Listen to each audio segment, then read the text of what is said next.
What is up, guys? I'm your friendly neighborhood web war fanatic, and we are here with Nelson all over cards, one of the founders of the Marvel Champions community right here. So it's a huge honor.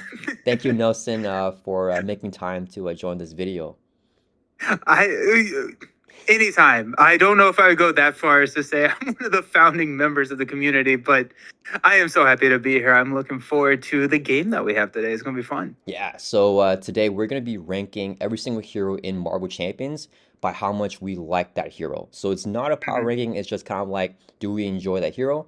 And then we're going to be playing a game, and basically it's a super simple game. So we're going to take turns picking any hero from the list, and we rank it wherever we want. And then after we rank that hero, the next person will take their turn and rank their hero. But you can also skip your turn to move the ranking that the other person did, but you can only move it up one or down one. So, and then after that happens, that hero is forever locked in that position, right? So you can only move the previous hero that was just ranked. So you can't just like move like older heroes.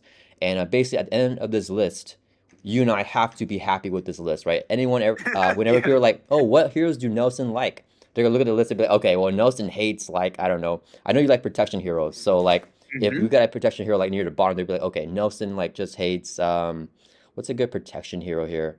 Nelson hates Nightcrawler because he's in that D tier and he wasn't able to move it Hey, up. And yeah, we just have to agree on that. Yeah. I like it. I'm really excited to see what the strategy is here because I'm like, do I go with for like my favorite heroes and make sure that they get in that like top tier category, or do I don't know. Yeah. I'm excited to Yeah. see. Yeah. It's gonna be fun. There's some strategy going on here. Um, Yeah.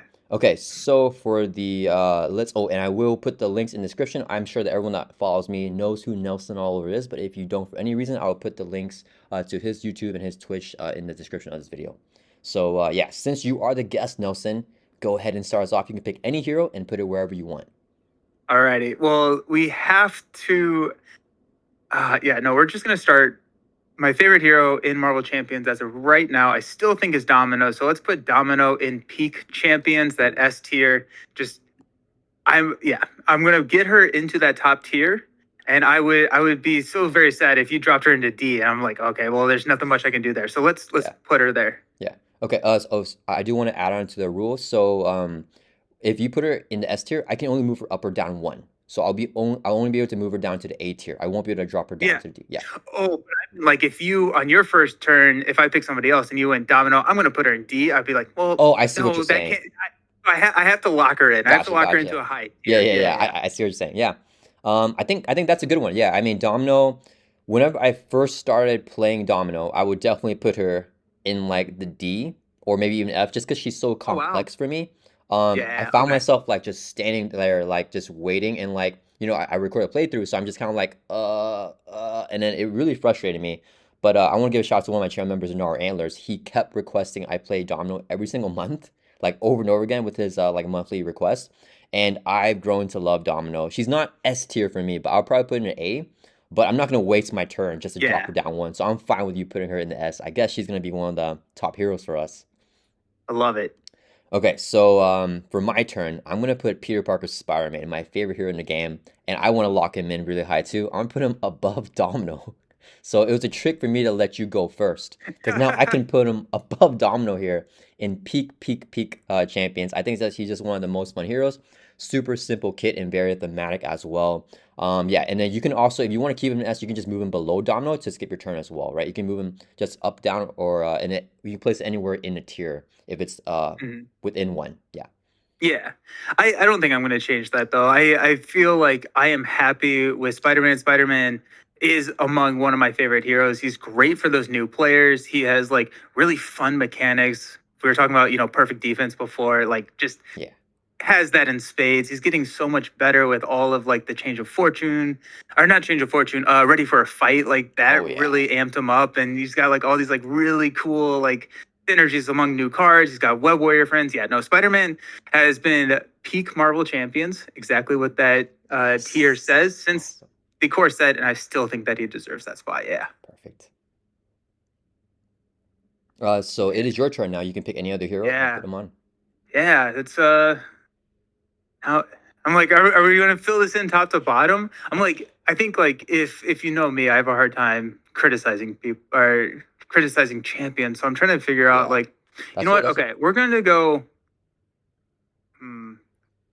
let's make D20 mad. Let's put Valkyrie and Oh avoid man. playing. Valkyrie and avoid playing. I was just gonna say, I know D20 says that you don't like to poop on heroes, but I know And you yeah, always poop right. on Valkyrie in response to that. I do want to put a caveat here. Most of my games are in true solo, which is where I think Valkyrie would fall in the tier list in true solo. In four-player games, which I play like typically one time a year or like once a year at Con of Heroes, Valkyrie is a ton of fun Yeah. when you're able to kind of like have somebody else manage the threat and you can really just focus on minions. She can be so much fun. Yeah. So with that caveat, I just want to I want to go to Yeah. the extremes and see what happens. Yeah. So I avoided saying anything until you like place your ranking because now Spider-Man is Yeah. locked. So this is a really good strategy because I played this game before, so I kind of know what I'm doing a little bit. So you put Domino there as number one. Spider-Man's in front of her. Now, every other hero, we're gonna end this list with most likely Spider-Man being in that number one spot. So in Nelson's, favorite hero tier list, we might just have Peter Parker as number one, which I'm gonna be excited to see. That will be fun. Okay, so you put Valkyrie in F tier. Avoid playing. She, for me, is probably in the D tier. I do have fun with her depending on the scenario, right? If there's a lot of minions and if she's able to do her thing. But I apologize to D20. I'm not gonna waste my turn to move her up just one here. I'm not the biggest Valkyrie defender, so I think I'm fine with her Mm-hmm. there. Okay. So I'll just pick a random hero here. Let's do. I think I'm gonna just kind of copy you and also do a hero that I dislike. And Oh, okay. Okay. I think I may force your hand here. So Oh, it's a no. protection hero. I was just looking for a protection hero earlier. I don't like Drax. He is What? avoid playing, and I'm putting him below Valkyrie here in the What? F tier.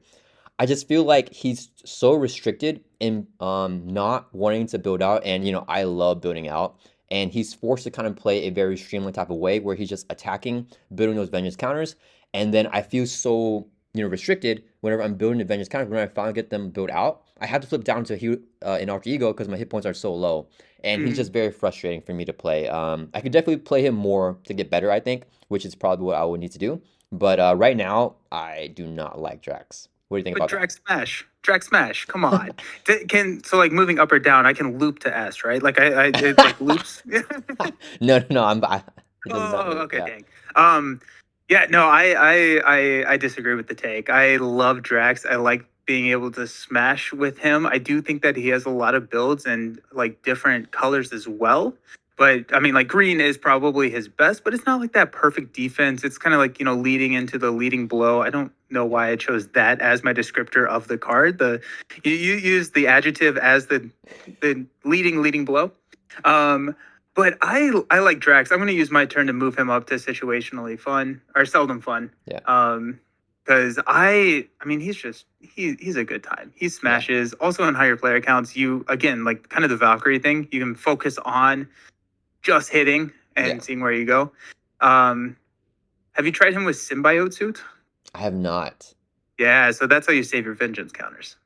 Oh, Give I him plus 10 see. health. But then Yeah. if the hazard gets me like another attack activation, Yeah, then I lose all my hit he points. gets Are more vengeance counters. Yeah, true, true. Yeah, I might have to try him in the symbiote suit. And I'm glad that you're here saying that perspective because I just know already. All the comments, every single time I play Drax, anything I say about him, they say what you say. Like all the commenters always say that. So I'm glad you're here speaking for the people because I know people do not like me putting him in the F tier. But yeah, he's just not my favorite. But yeah, if you had to, if you could put him anywhere you want, where would you put him? Just so everyone knows. I would probably throw him either in the very fun or the fun category. Okay, I cool. think like if there is no restriction on what can go where, most of the heroes would be B or higher for me. Yeah, Like just like that's just kind of how I view the game. So yeah, I'm trying to like normalize this as like in the context of Marvel champions, like there has to be D tier. And so like I think I would put him in like the B tier. yeah, Um because I don't know, he's just fun. yeah. He's also kind of like one of those heroes that really clicked with me and he came out like right as I was starting to get into the game. And so Gotcha. Yeah. just Yeah. have like a nostalgia for him too. Yeah, cool. Yeah, so yeah, so now people know that, you don't really want this here, but it's gonna be here at the end, unfortunately. Yeah, so for the rankings, you can look at it however way that you want. The way that I'm personally doing it is, similar to you. I agree that most Marvel Champions heroes are fun just because Marvel Champions is a fun game. So I'm probably gonna put most in the B tier or higher. But there Okay. are a few that I try to avoid playing, like Drax. And Okay. whenever people are like, vote for me to play Drax or something like that, I definitely am like, ah man, let's hope someone else wins. But yeah. Okay, so it's back over to me because you skipped your turn to move Drax. I think I utilized my turn very efficiently. I don't think I skipped it. I'm happy with Good, moving him good, up. good, good. He deserves to be moved up. Okay, let's see. I'll just do, okay, a hero that I've really been enjoying these days. I've been loving Thor. Thor is top five for me. And because top five is, higher than Domino, I'm gonna put Thor right after, ooh, right after Spider-Man there. Not in front of Spider-Man, in front of Domino. Thor is just so fun. So I think when I first started playing the game, I didn't understand how good Thor can be, even in aggression in true solo, like with that carpool that we had. But now with the new stuff from Shuri's Hero Pack, the Justice stuff, with infiltration, show empathy, so fun, face the past, super fun, squared off with leadership. I mean, man, every single aspect, I feel like Thor is just so good now and so powerful and fun. I love like summoning minions and just kind of being toxic. He's kind of like Star-Lord, but then you just get a lot of minions instead and you have to kill them. So yeah, Thor is peak champions for me, one of the best designs. I agree with the category. I don't know if I agree with him being over Domino, so I don't know if it's worth skipping my turn to move him, but I agree with what you're saying. Like Thor has gotten so much love printed in the last couple of waves. When he came out, he was a tough hero to play, but now, I mean, oh, he's so good. And then like you run the raft, and so you can guarantee that you get that minion every single time. It helps you with his thwarting problems. I am a huge Thor fan. He was one of the decks that I ran at Con of Heroes this year. Nice. He's just fun. Like and like it's gotten to where you can have 10 plus cards easy in your hand with like if you're All the running the time. Bring It, if you're running Nyx and you're just like drawing. Yeah, yeah, yeah. It's a good That's time. awesome. Yeah. I like Thor. I don't think I totally agree with him being above Domino, but I'm happy with him in that category, so I'm gonna keep him there. Yeah. Okay, cool. Awesome. Okay. I'm gonna go to what you were saying, Thor being a hero that you've been really enjoying recently.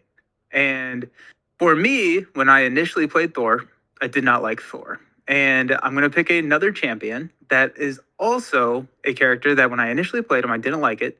But there's been a couple of cards printed recently that's made him a lot more fun. And I'm gonna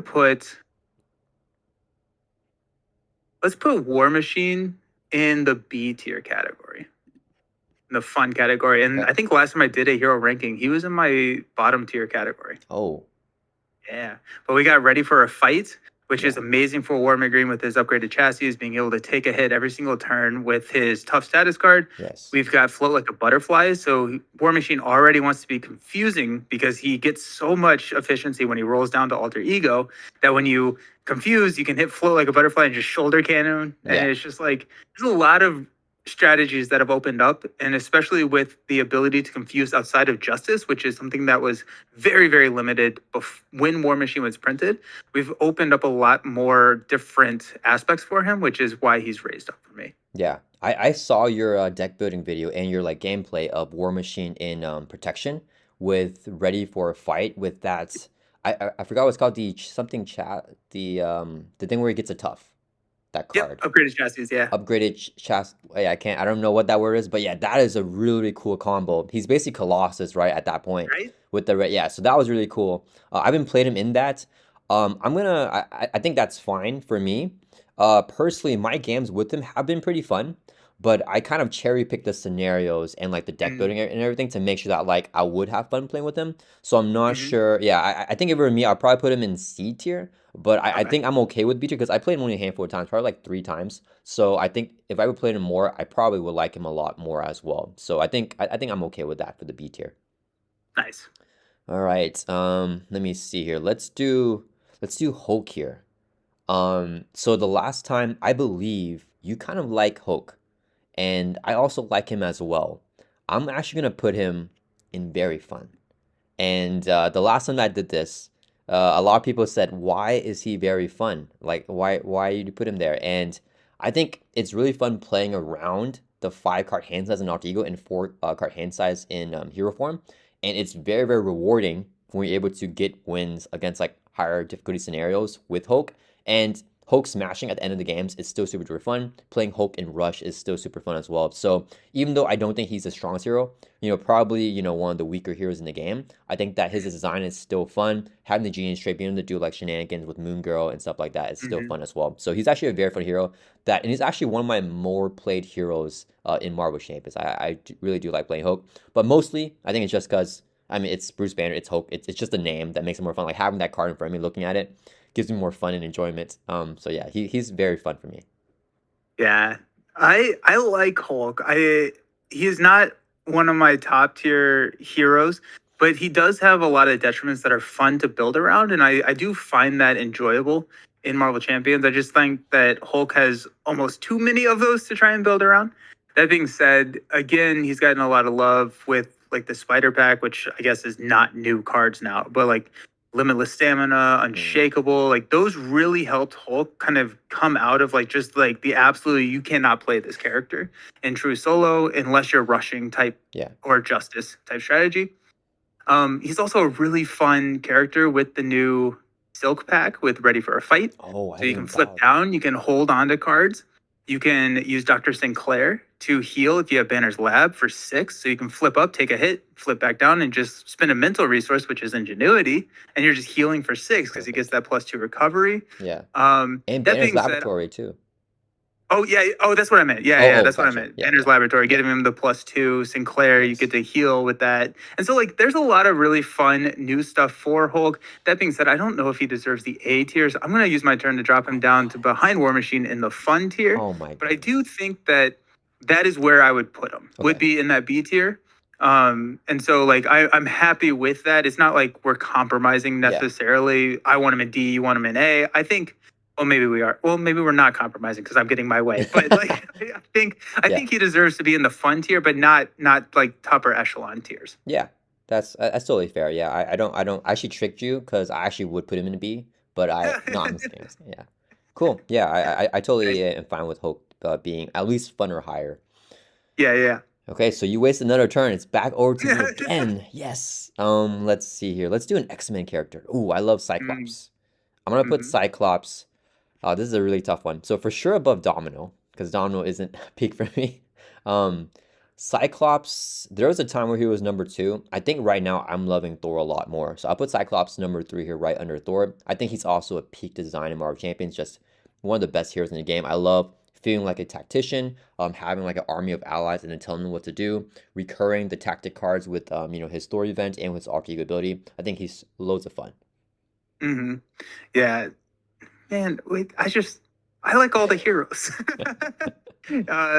Cyclops is, I mean, like, I love Cyclops. What I will say about Cyclops is I think they just nailed the theme, right? Like, he does what Scott Summers does. He's a tactician, he's a leader, and they just nailed it, right? Like, he can have all of those X-Men, he can recur the tactics, he just, like, can take Field Commander, which is a super fun card in multiplayer where you always get to take that first turn. Yeah. And so like, that opens up just so many different strategies, and he's just like a great support character.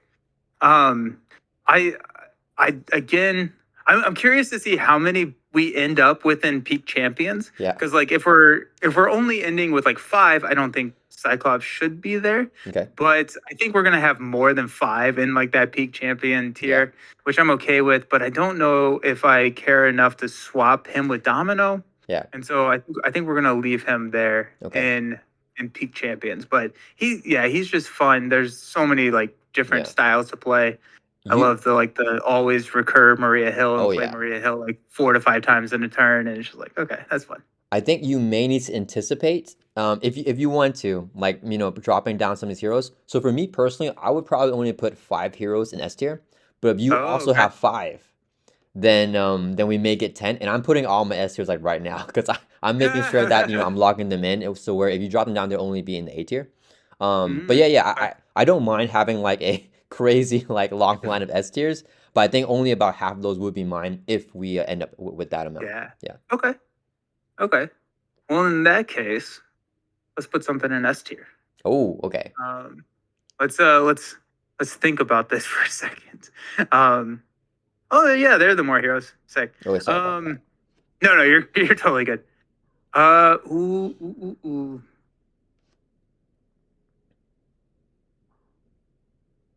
So I also want to add, while you're Yeah. thinking, I also put Falcon and Winter Soldier in here. They have not come Okay. out yet, but we can just kind of put where we think, like how much we would enjoy them based on what we've seen of their cards. Because Sure. I think I would like one of them a lot, but I could be wrong. But just just putting on a guess. Alrighty. That's exciting. Let's go. Let's do. Try it. Let's throw Storm into the S tier category. Oh man, okay, okay, Um, and let's put her. Yeah, let's put her right there, right there. right in Okay. between Thor and Cyclops. Yeah, And like the reason I like Storm is going back to like the multiplayer scenarios. I just love playing support and being able to figure out the puzzle piece that is what weather needs to be there. How can I recur that weather? How can I make sure that we are in the right situation at the right time so that my teammates are benefiting and the villain is not, is a ton of fun yeah, for me. And she just has a lot of really cool ways with all the mutant synergies to be able to do that multiple times with yeah, like mutant education, recurring weather goddess, and then like it's just like this puzzle. But also in just true solo, there's a lot of really fun like ally support builds and stuff like that. Where if you go Thunderstorm, like I think the classic is Thunderstorm multiple man, right? And you just like yeah. throw multiple man onto the table. Thunderstorm, they all have +1 So attack, and much you're like, damage. Yeah, let's go. And so I think Storm for me in true solo is probably in the very fun to fun category, but thinking about all player counts, I think she's peak champions. yeah. So I feel kind of bad because I feel Okay. like so far with this list, I feel like I'm a lot more happy with it than you are. I feel like I've been gaming like the game. Like, having Spider-Man 1, having Domino all in 5 right now, which is your favorite, right? Um, I'm gonna drop Storm. I'm gonna skip my turn here. Okay. I think that she's fine as a hero. I think it's more of a me issue to where Mm-hmm. I just hate like high upkeep, and I'm not good at upkeeping like the board state and just making mistakes. So her weather, I forget that like every single time. Like the retaliate, I'm forgetting it. The +1 attack to all the characters, I'm forgetting it. The stalwart summons, I'm forgetting that as well. Like I'll stun or confuse a villain, and I forgot that I have the stalwart like environment in play, and it just Mm-hmm. caused so many errors, and my playthroughs are like all messed up because like I messed up and I just didn't see it. So just for the upkeep reason, I will drop her down to the A tier. I think Yeah, if that's I had to, fair. yeah, I think if I put her myself, I'd probably put her in like the C tier, like sometimes Okay. fun, and then sometimes being whenever I get the upkeep on point, and then whenever I miss it, it's like it's not that fun. I just feel bad, like not like just the whole entire game feels like oh man, I just cheated the entire game. Like only giving my characters +1 attack, but not the minions or villains +1 attack. Yeah, so yeah, that's where I would go just for my personal thing. But I can definitely see whenever I'm having fun with her, she's definitely a fun hero. Yeah, I think the upkeep is a very valid concern. Like, there's a lot going on in Marvel Champions, and then Storm is just like, "Here's more, have fun." So no, I think that's fair. Okay, alrighty, I like it. So I'm actually, this next pick is just going to be out of curiosity for me. I'm going to put Miles and sometimes fun. Miles, I'm okay. curious. Mainly, I'm curious to just hear what you say about that. But I think Miles is just like one of those just like incredibly strong characters. But then like also with the resurgence of like Steady and Stalwart and just like the so many character villains or minions having that in the game now, it feels like, he is sometimes fun. Like sometimes his kit Yeah. just doesn't really work. And so that being said, like he can be really, really strong. And I think the majority of heroes or villains still don't have Steady or Stalwart. So like against most villains, he's very, very good. Yeah. But I think like against the villains that are not Steady or Stalwart, he almost feels like too good. And then against the villains that are Steady Stalwart, he's like not good enough. Yeah. He's probably so good. I mean, like his Yeah. average card cost is like what? Like he's good. Yeah. Like Yeah.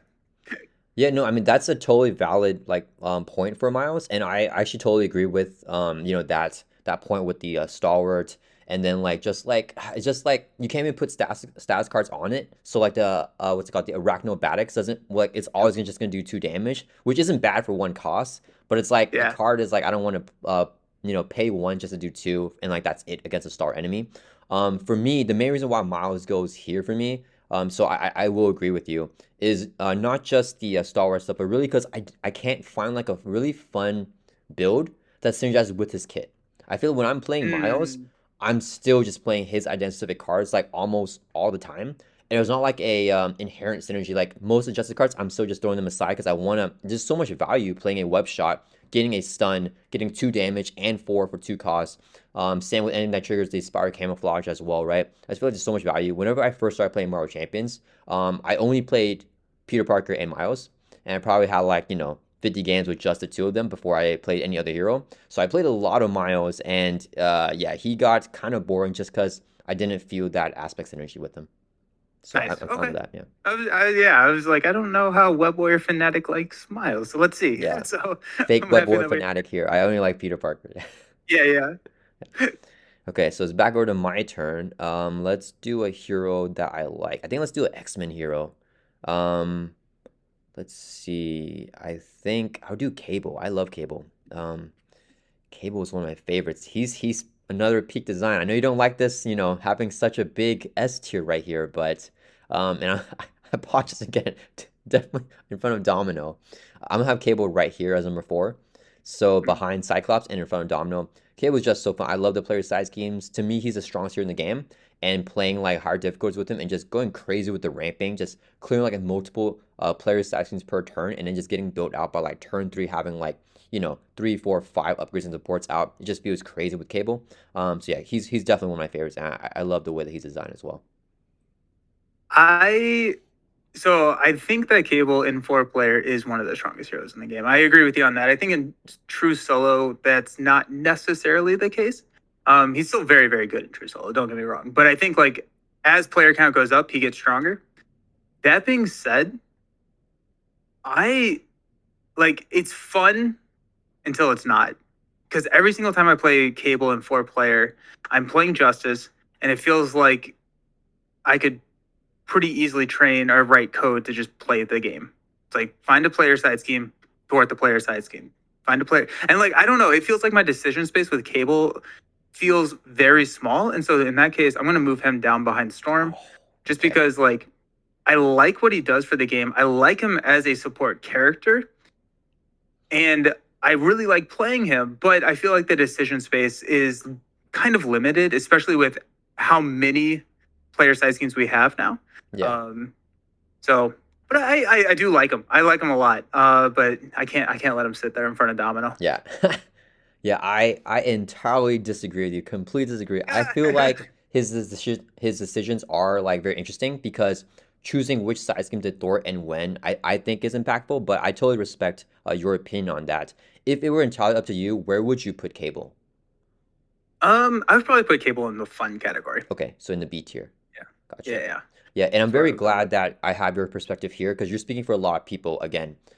Because a lot of people, comment on my videos with Cable, and they'll say that he's really only good in multiplayer, so they agree with you. And a lot of people say that he's not good at all in multiplayer, and that he's only good in true solo because his side schemes have a 3 per player threat. So in solo, it's easier to clear 3 threat. In multiplayer, it's like more difficult to clear 12, right? Because it's 3 per player, so doing 4 players is gonna be 12. I honestly think he's good in both multiplayer and in true solo, but I think that Mhm. there's like a pretty big split in the community in terms of like half people think he's only good in true solo and half think he's only good in multiplayer. So I'm glad that we kind of like have the both sides like spoken in here. I do want to make it clear. I think that he's probably top 15% hero in true solo. Like he's insanely good. Like he's so good, especially when you are running, when you can thwart those down, and then your telekinetic blast does 16 damage, and you just like one shot the villain, Yeah, right? So he has like a pace of play where you can just build, play 2 cards, and win the game. yeah, And like so, like he's really good. He's a very good control character as well. So yeah, like very good in both of those. But like the if you looked at like a tier list of like power, I think he would be higher in multiplayer, but still very high in solo. yeah, yeah. I totally respect that. And yeah, jumping on something that you said earlier too about like Cable. So I usually also don't like the streamline heroes, and I totally see that Cable like he just wants to thwart side. He just wants to do the same thing every single game. I don't know why. Cable is like the one exception for me to why like I still like that with him, but I totally Yeah, see yeah, like why you would not like that. And with other heroes that do the same thing over and over again, I don't like that. But Cable, I mean, I'm just maybe I'm just biased for him. I don't know why. He's not like my particular favorite character in X-Men or anything like that. Like Cyclops is yeah. one of my more favorite ones, but Cable is not really. I just really like how he plays in Marvel Champions. Yeah. Yeah, and I will say that that's like kind of Heroes this year realization for me, because I brought a cable deck and like towards like the third or fourth time I was like, I don't want to play this. Yeah. Like I just like it just felt so like I think my views on cable have shifted because I brought a cable deck I think 2 years in a row just because it's Gotcha. so easy to just like put into any team. Yeah, yeah, and I know you love playing support. Like all these support heroes, like really help the whole table out. Like if anyone's playing cable, I'm happy because I'm gonna get my supports out and upgrades out too. Nice. Yeah. Okay. Oh, so you wasted your turn. Okay, so it's back over to me because you moved cable down. We had a pretty long discussion for cable compared to the other heroes actually. Okay, let's see. I'll do Maria Hill. I'm actually not sure where you have her. Maria Hill at least will be in a B tier for me. I actually enjoy her. I know a lot of people dislike her. Um, where would I put Maria? Dang, it's hard because I like Hulk more than Maria, but you moved Hulk down. So it kind of hurts me if I were to put Maria above Hulk. I think I'll put her behind Hulk here in the fun, so in the B tier. I think that the Pericles can, I mean, that's kind of the big thing with Maria Hill. Like the main complaint about her, the Pericles like just, makes games boring. But I still think that it's interesting to make decisions of like how I can waste a whole turn to play the Pericles and then not have any other cards really do anything and then try to like refund the counters on Pericles. And I think against the more difficult scenarios, that's kind of where Maria Hill doesn't have that breathing room on turn one, especially in true solo, to get the Pericles down. And then it's a lot more difficult for her in those more difficult scenarios. So I actually do think that she is a very fun hero. Whenever I first started playing her, she was like peak for me. And then I've toned it down and I realized that, she's probably A or B tier for me. Maria for me is I think the biggest discrepancy of how I thought I would like a hero and how I ended up liking the hero. I think in True Solo, the Pericles breaks the game for me. And like it's kind of hard. It's like, yes, I can play without the Pericles, and I've done that, and that does make her more enjoyable. But I think I have to evaluate her with that card being a part of the card pool. Right. Yeah. So I think like if I was going true solo, I would go D or F for me Oh, for Maria. Multiplayer, different story though, right? Because multiplayer Pericles power is toned way down because it's only blocking 2 activations, which is still very, very good, but you get to play that support role, right? The Cersei is really interesting in multiplayer because you're able to target those high cost allies and you have like 15 more cards going around the table in other players' hands. So you can make sure that you're getting those like 4, 5, 6 cost allies onto the table for free. That feels like a lot of fun. So like if we were evaluating this in a full player count range, I think I would probably put her in the C, but I don't know if I want to use my turn to move her there because she's kind of at that end of the B category. I'm okay with that at this point. Yeah. dang it. I should put her like an A. Okay, cool. Alrighty, that's fun. Okay. So I get a turn now. That's exciting. Um, I think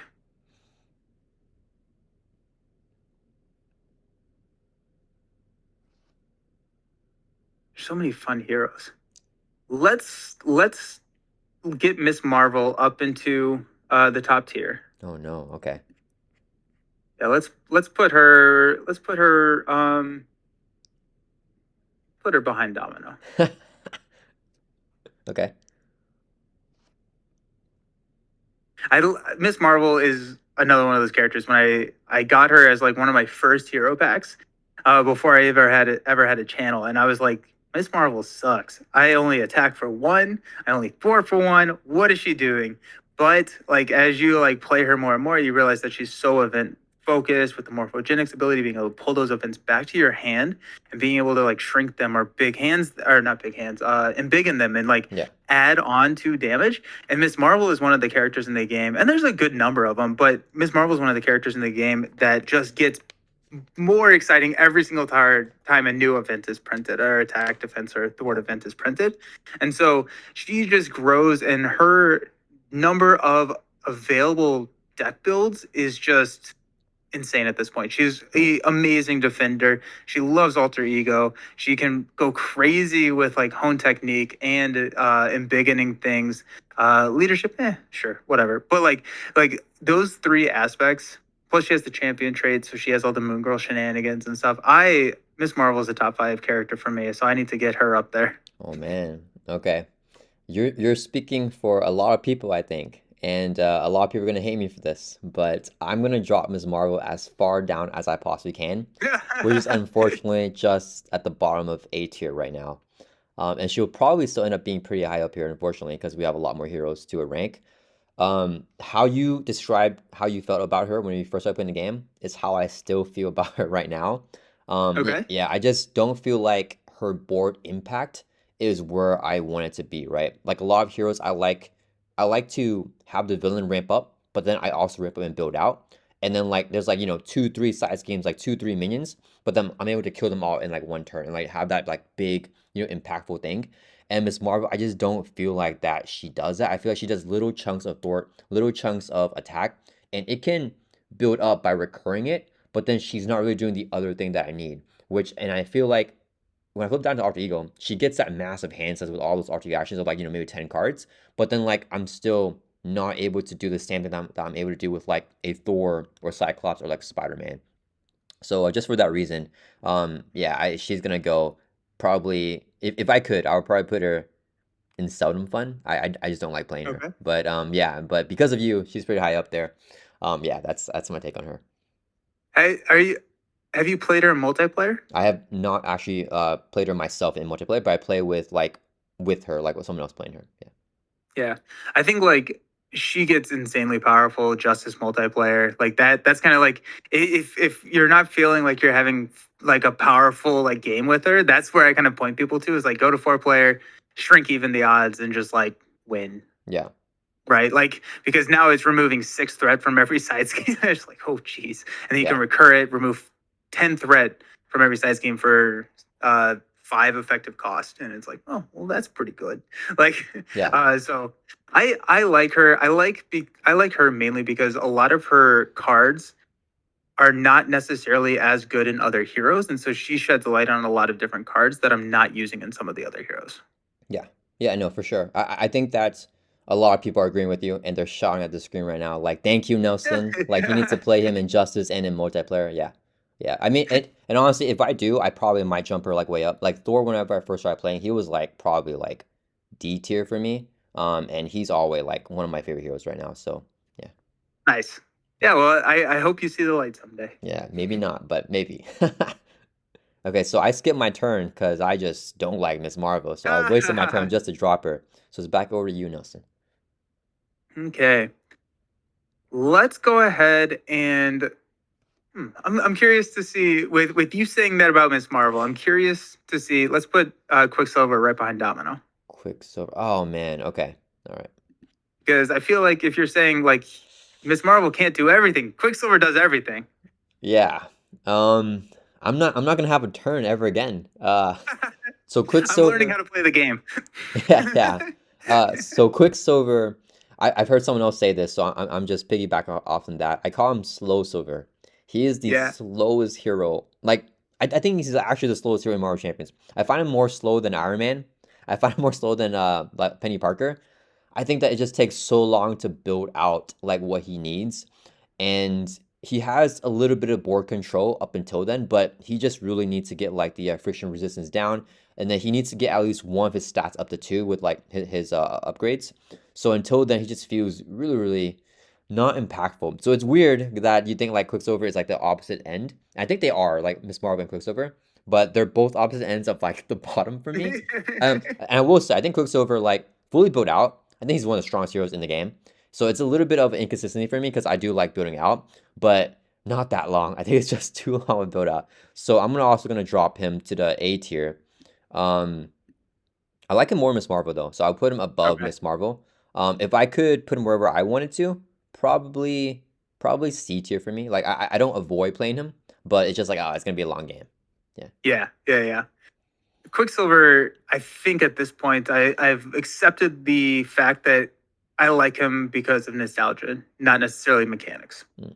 But I get to choose where they go, Yeah, and I yeah, get to choose the reason why they go where they go, yeah, and I like them. So yeah. here we are. No, So I'm a big Quicksilver fan. yeah. I mean, Marvel Champions, like the hero, like makes everything right. Like you want to play a hero more, and you might find more about their mechanics like being better if you play them more because you like that hero a lot because of their character, right? So I think Hmm. that it's entirely fair saying like Hulk, if he was like I don't want to diss anyone, but like let's diss like War Machine. If Hulk was War Machine with like that type of kit, I mean, I don't know about you. He probably be an F tier for me. I don't know.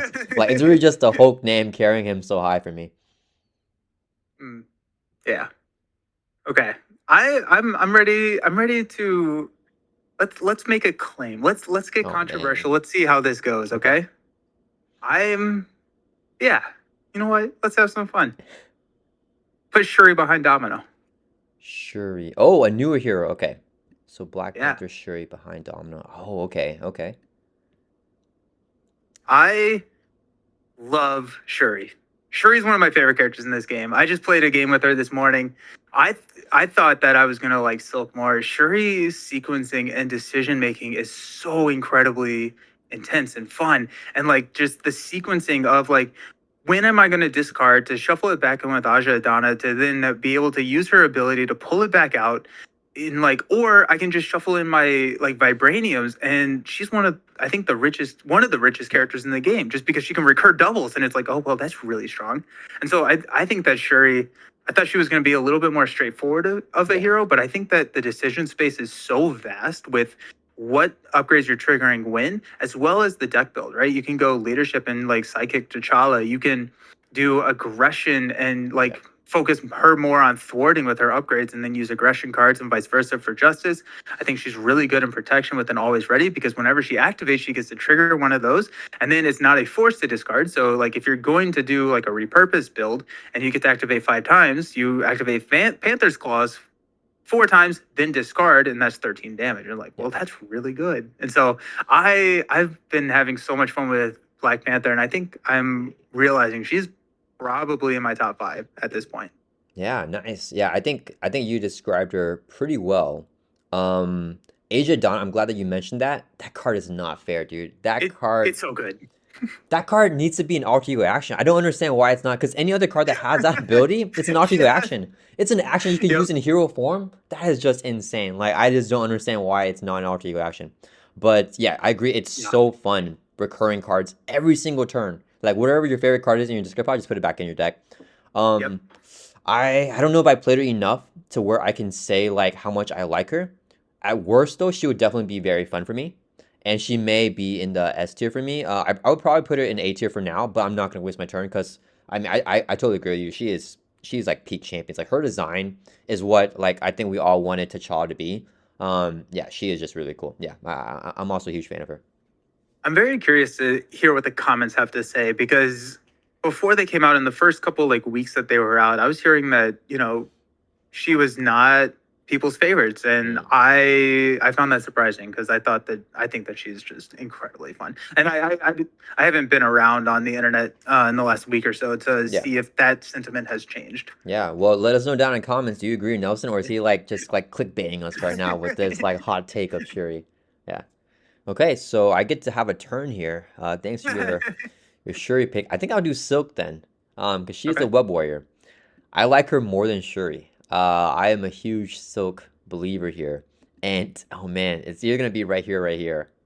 Oh wow. A lot of recency bias though, I think for me though. So oftentimes whenever I play a new hero, like I think what's a new hero like?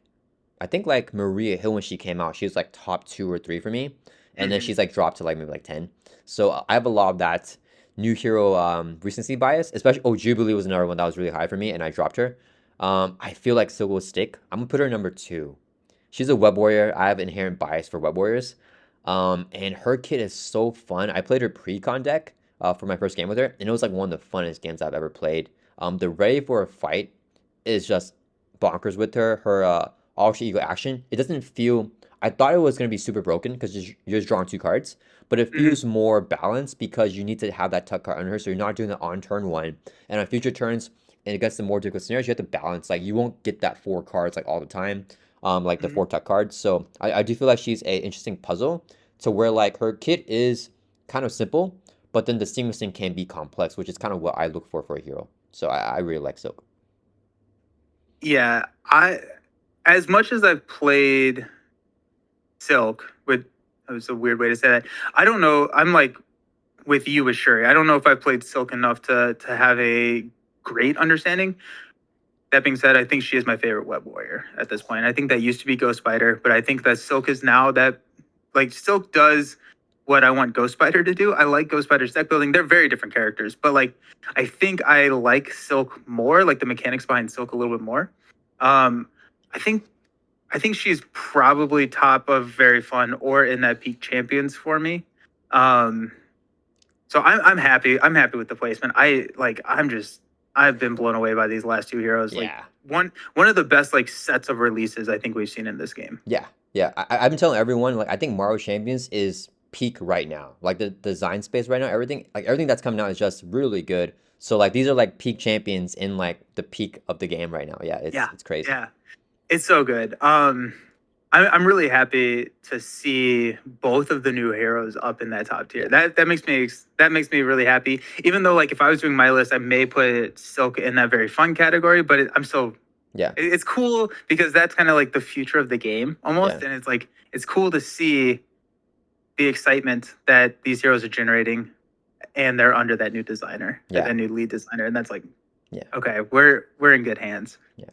Man, that S tier is Hmm. blowing up right now, man. We have Yeah, right. It's very top heavy right now. It's a well, yeah. I mean, like we have to get them out there, right? Yeah. True. I am yeah. I'm a big fan of what's in that S tier. Okay, let's see if we can round out. Ooh, okay, what's up? Oh, I thought you were about to say Oh, no, something. no. Let's go.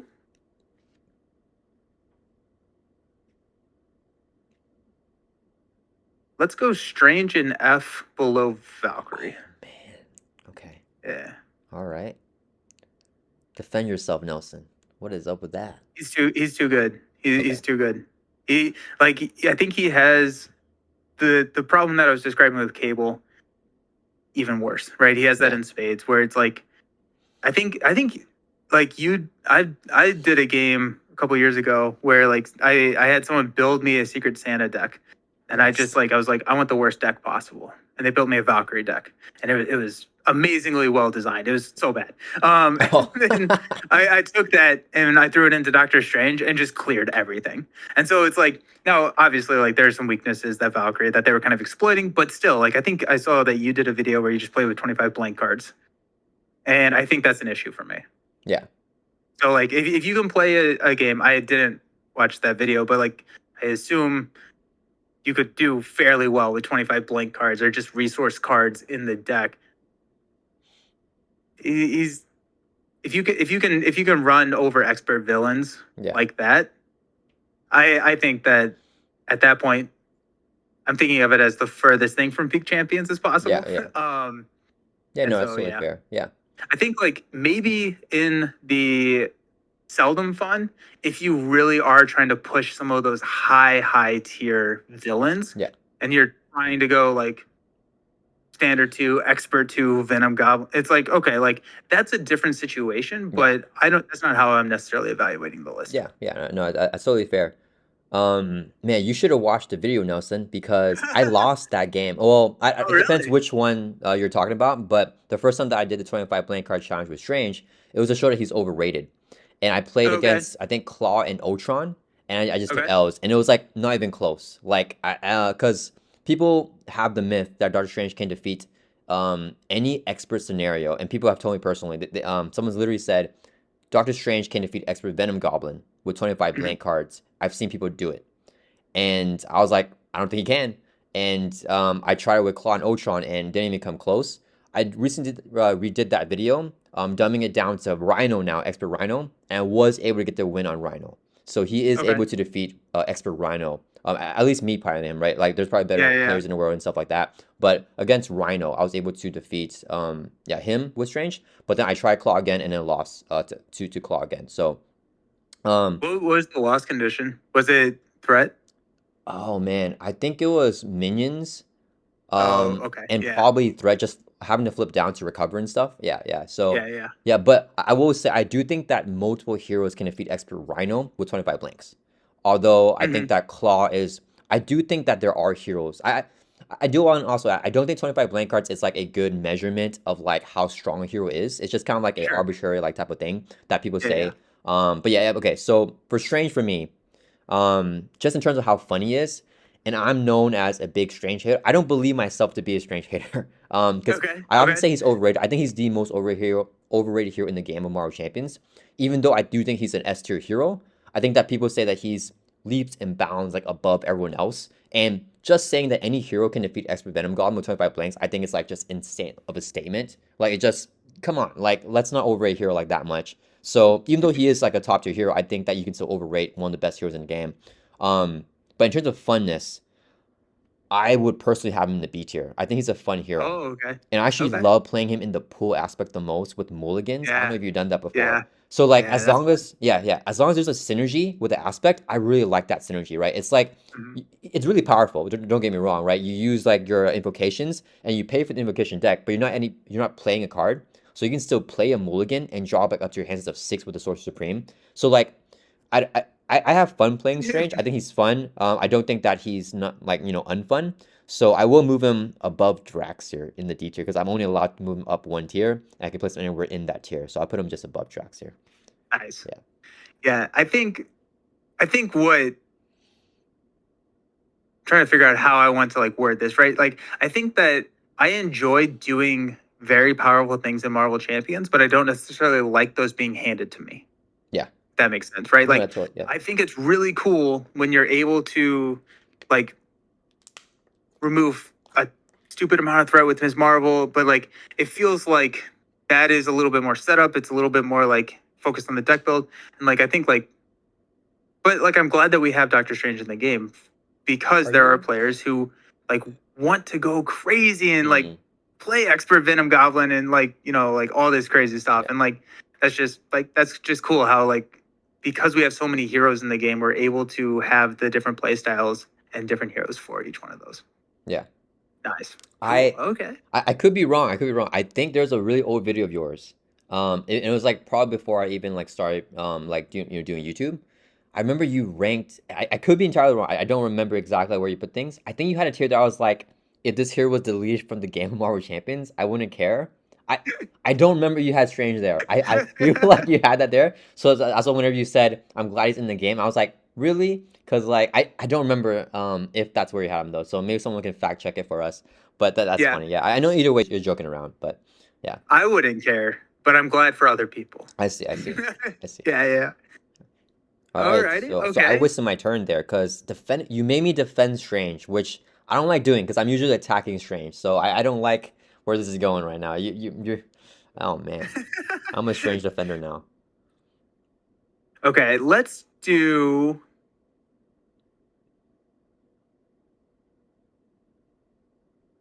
hmm, Let's do Ham in front of Valkyrie Him. Oh my goodness, dude, why do you hate all the powerful heroes in front of Valkyrie? because they're powerful heroes. I think that Spider Ham is less like kind of like autopilot than Strange is. I think that he has a little bit more deck building. I think that with like the Prince of Taunt, he got a more interesting, right? Yeah, But I think like when I'm looking at this, I'm looking at avoid playing. Spider Ham is a character that I just never think to grab whenever I'm going to play a game. I do not think of him as a character that I'm going to grab. I think that he is really really good. I had a series where I tried to see if Spider Ham or Strange was better. I think I came that Strange was better in more situations, yeah, but like in specific situations, Spider Ham does outshine Strange. Um, but like he is at the point where it's he's very very very yeah, good, and so like just as like kind of a placement, I am not playing Spider Ham unless like someone requests him, yeah. right? So in that sense, he is in the avoid playing category for me. Okay, yeah, I mean that's totally fair. I think that yeah, you don't like a lot of those like crazy powerful heroes, and I will agree with you that I mean Spider-Ham, cartoon physics is a stupid card, dude. Like one cost up, like I think backflip from Peter Parker's kit is like really, really powerful, dude. Mhm. Cartoon physics is just like it's an one cost upgrade. Why it should be at least like 2 costs or something for that to just like And prevent all it's damage for one. effectively a zero cost upgrade because you get the money back. Oh yeah, yep, yeah, yeah. It's just I don't know why. It's silly. It's a Yeah, yeah. it's a goofy card. It's really strong. For me though, I don't mind, strong heroes, which is why I would have put Strange higher. Spider-Ham would probably be in the fun tier for me, also B tier. And I do like more than Strange, so I'm gonna waste another turn. I hate this. Why are you doing this to me? I'm gonna move him up above Strange here. But see, when this list started, I was really liking it. I'm disliking the way that our Oh list is looking yeah. now. Yeah. This is what happens when you put 4 heroes in front of Domino. I learned how Yeah. to play the This is game. good revenge. Yeah, this is good. Yeah. Yeah, I mean, for same reason as you, he's not like very fun or peak champions for me just because he's so powerful. It feels kind of like too easy sometimes, but I still Yeah. do enjoy playing him. So I totally see where you're coming from. I just still prefer to play him than not. Yeah. Okay. All right, Okay. back to you, Nelson. Man, I'm not getting any turns now. Yeah. You've learned. I've learned. Okay. I feel like I've talked negative for a little bit. So let's have a fun hero in here. Let's go with.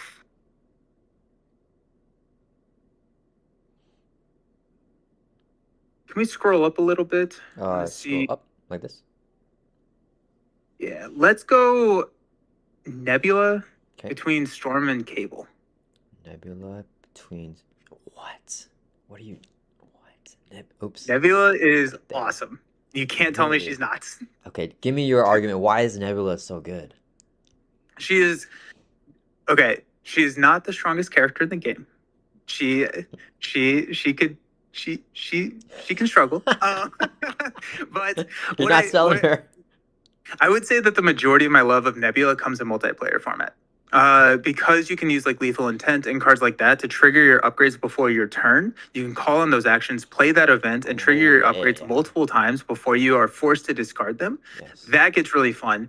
But the real reason that Nebula has jumped up to kind of like that A tier for me are cards that play around with her, are like her technique upgrades that give her like the passive stats. So you have cards like I think it's Cutthroat Ambition gives all of her attacks overkill. And now with the card pool, we can get like multi attacks. And then if we can combo like a melee with a Cutthroat Ambition with follow through, then you're hitting 2 enemies for 6 if you're home techniquing it with overkill, and each one of those gets followed through. So if you hit like 2 Ultron drones, then you're hitting like 16 damage overkill. And so like I think her deck builds are very different than a lot of characters because she has access to like Rogue is kind of the same way. She can get like the overkill damage and stuff like for attacks that normally do not do that with minimal setup. And so her ability to do that, her ability to trigger her cards in multiplayer, and then also with the new rules update where the valid target rules, her cards get a lot better. So if she has a tough status card, then she cannot discard the card that gives her a tough status card. Oh, I didn't know that. Yeah, and so she keeps the Okay. passive ability, which I think is +1 to her stats. Oh wow. And so there's a lot of like Okay. really niche things that Nebula can do that I Okay. find super satisfying both in a gameplay and a deck build sense. Okay. Gotcha.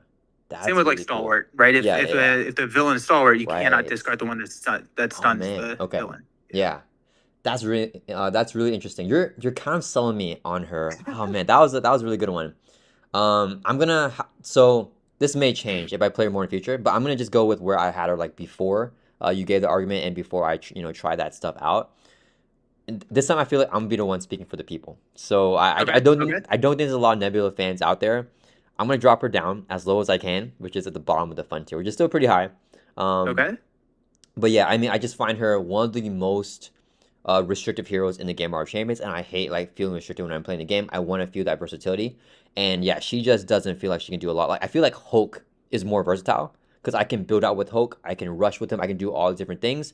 Nebula, I feel like she has to like revolve around those like technique upgrades, and you made a really good point though with that new rule thing that I did not know about. So that's really cool, but I don't like having a forced response on your I mean Hulk has a forced response too where you have to I mean maybe I'm not making a good point there, but Yeah. No. I get you.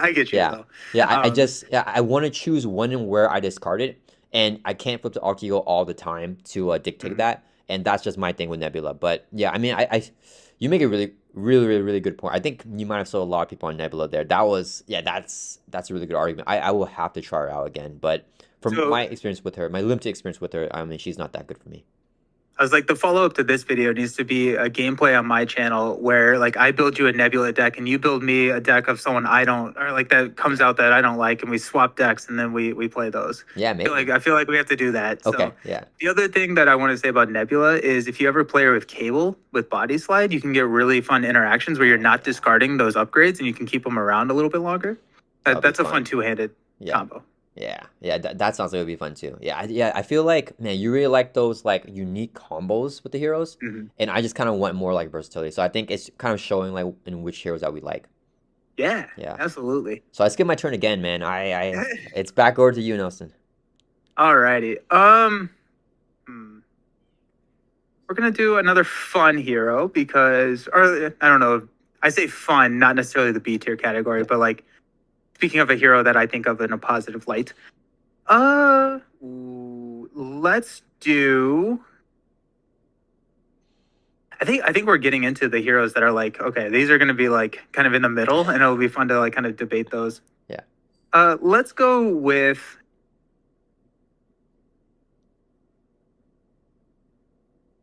Nova behind Miss Marvel. Okay. I like Nova, and mainly in True Soul. I think Nova does drop a decent bit when you add more threat, but he can kind of clear the minions, and he can like his Unleash Nova Force card. He can kind of be more focused on that. But I think Nova is getting a lot of love with all the minion summoning that we got. The Raft is a really fun combination with Nova.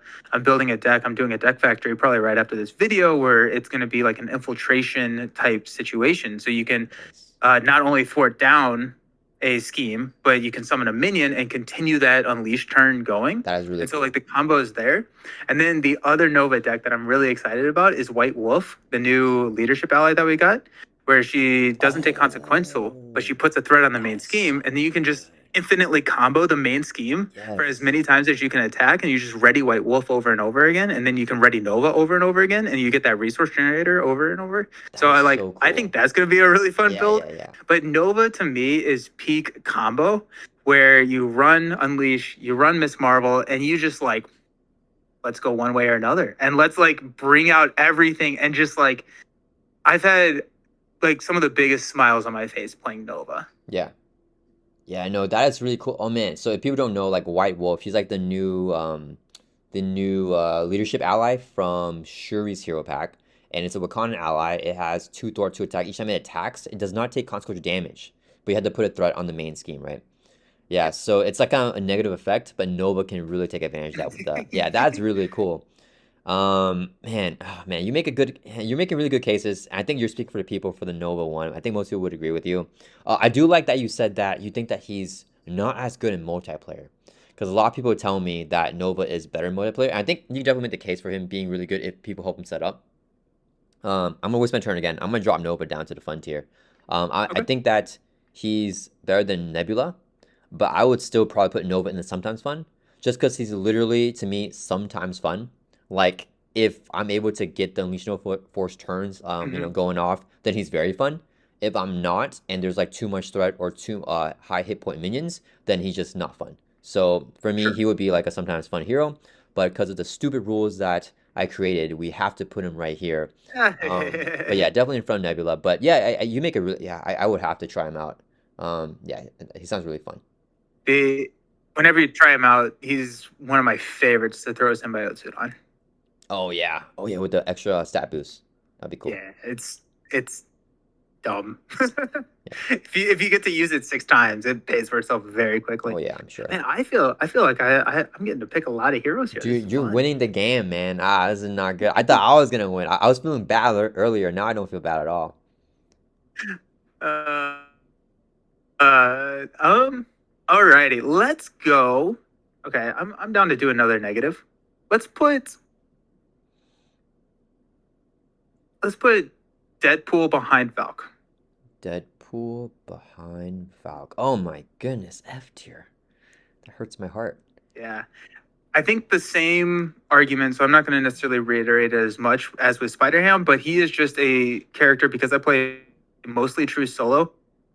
I do not grab Deadpool. Unless I'm being asked to, because I feel like in order to have fun with Deadpool, I have to play suboptimally because of Mutant Education, the one where he can take enough damage. Or he has, I don't, this is how long it's been since I played Deadpool, which probably reiterates the point that I avoid playing him. Yeah. Maximum effort, where you take like 8 damage, deal 8 damage, Yeah. get flipped, Mutant Education, shuffle it back in, recur it, do it again. And it's just like, I think he trivializes a lot of scenarios, and like because of that, it's kind of the same Maria Hill problem for me. I guess in multiplayer, and I guess I will say I haven't played him a ton in multiplayer. I don't think I've ever played him in multiplayer. So maybe that can be the change here, but I am not a Deadpool fan. Okay. Okay. I played a lot of Deadpool in multiplayer. I love him a Okay. lot in multiplayer. So I'm more of a build out type of player, and I love building Mhm. out within multiplayer. And then I try to avoid as many acceleration tokens as possible, but it still happens. But oftentimes it's because I'm blocking for my friends, and then so it's their fault that I'm getting the acceleration tokens, and they blame me for like getting all those tokens. But it is a blast for me to play Deadpool in multiplayer, and I think that building him out is the more fun way to play him, other than just like the turn 3 rush style. But even Okay. then, I still think that in true solo, a lot of scenarios really counter him. Like Magneto with the metal shards, it would just kill him in Alter Ego because it deals 1 damage to your hero. The Ultron has the concussive blast. Even Ronan has he has, what is that thing called? So the Rogue Vessel. It just does 1 damage. Yeah. So if you take the Yep. hit from Ronan, flip down to Alter Ego, you get Rogue Vessel, you just lose. He also has a Ronan has this card where he gets a tough stats card. If your card has a tough, then you deal damage to your hero. So that also just kills Okay. Deadpool. Yeah, so Yeah. I Yeah. do think that he's very high luck based against the more difficult scenarios, but if you build out against him, it can be very fun. He is at least probably B tier for me. But you are just like beating me in this Yeah. game. I'm gonna move him up above Doctor Strange and behind Spider-Ham there. Alrighty. I But think I I think don't I like found the that. deck that you need to build for me. Then I'll build you a Okay. Nebula. You build me a Deadpool. Let's play. Okay. Yeah, sounds good. Yeah. Yeah. Deal.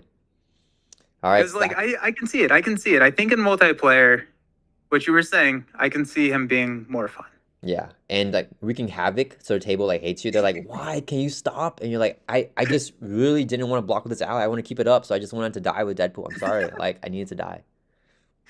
Oh, that's awesome. Okay, It's back to you, cool. Nelson. Man, I when is the Mm. last turn I got to place a hero? I need to really value my placements next time I do one because I'm not getting a lot. I like. I'm trying to think because I think I've kind of like my strategy, my meta strategy here has been shifting to what I consider to be my hot takes, Hmm, and so that's helped me kind of like. Uh, uh, it's working. I don't know if this one is a hot take, so we're gonna try it. We're gonna throw Widow. We're gonna throw Widow behind. We're gonna throw Widow in front of Shuri.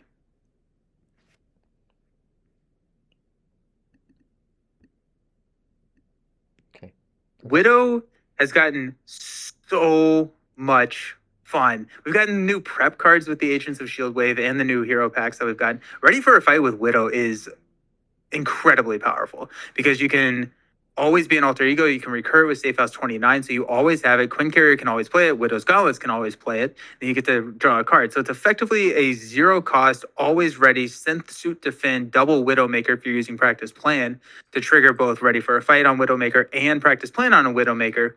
And so, like, you get a lot of damage. She loves Alter Ego because she's getting that card draw whenever she's playing any uh, preparation cards. I just played a game this morning, which is like the Informant combo. Have you seen that? Where you use Face the Past to summon Taskmaster, you sit in Alter Ego, and then you recur Informant. So Taskmaster is thwarting for like 10 a turn. Someone has told me about that. Um, Yeah, yeah, that sounds fun. Yeah. it's like I think Widow has gotten incredibly powerful.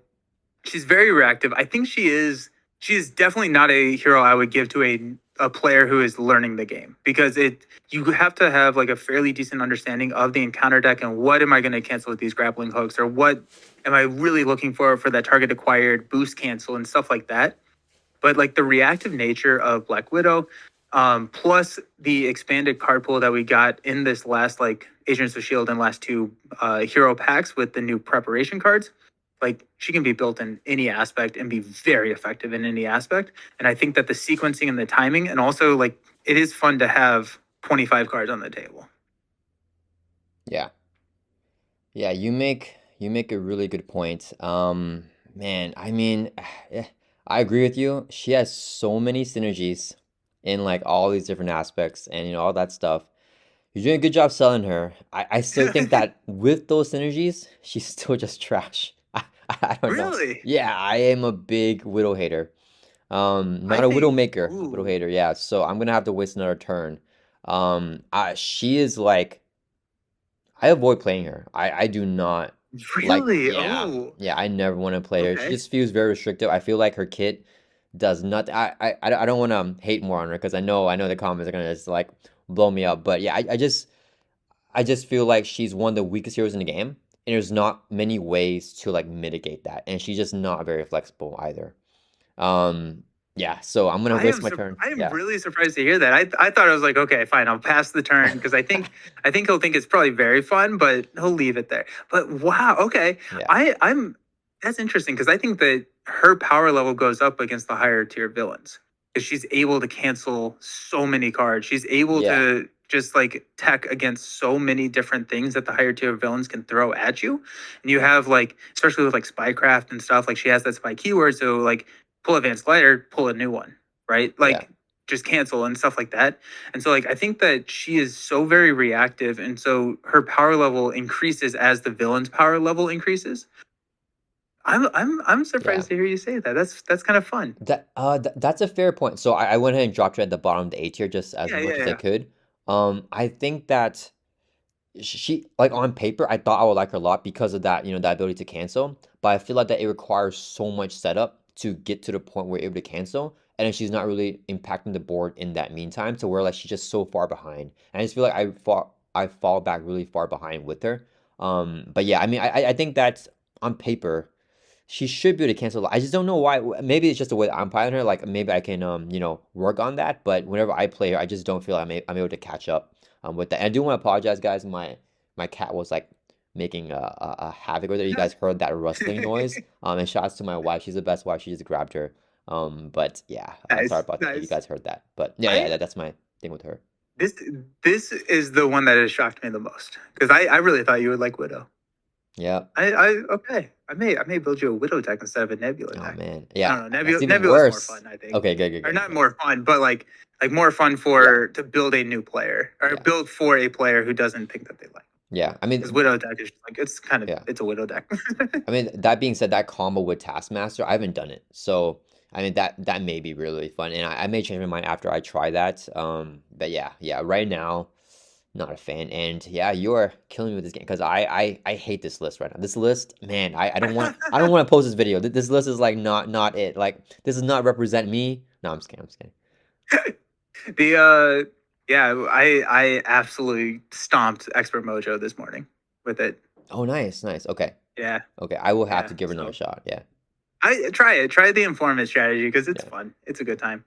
Okay, well, yeah. I mean, this is fun. This is not Uh, fun.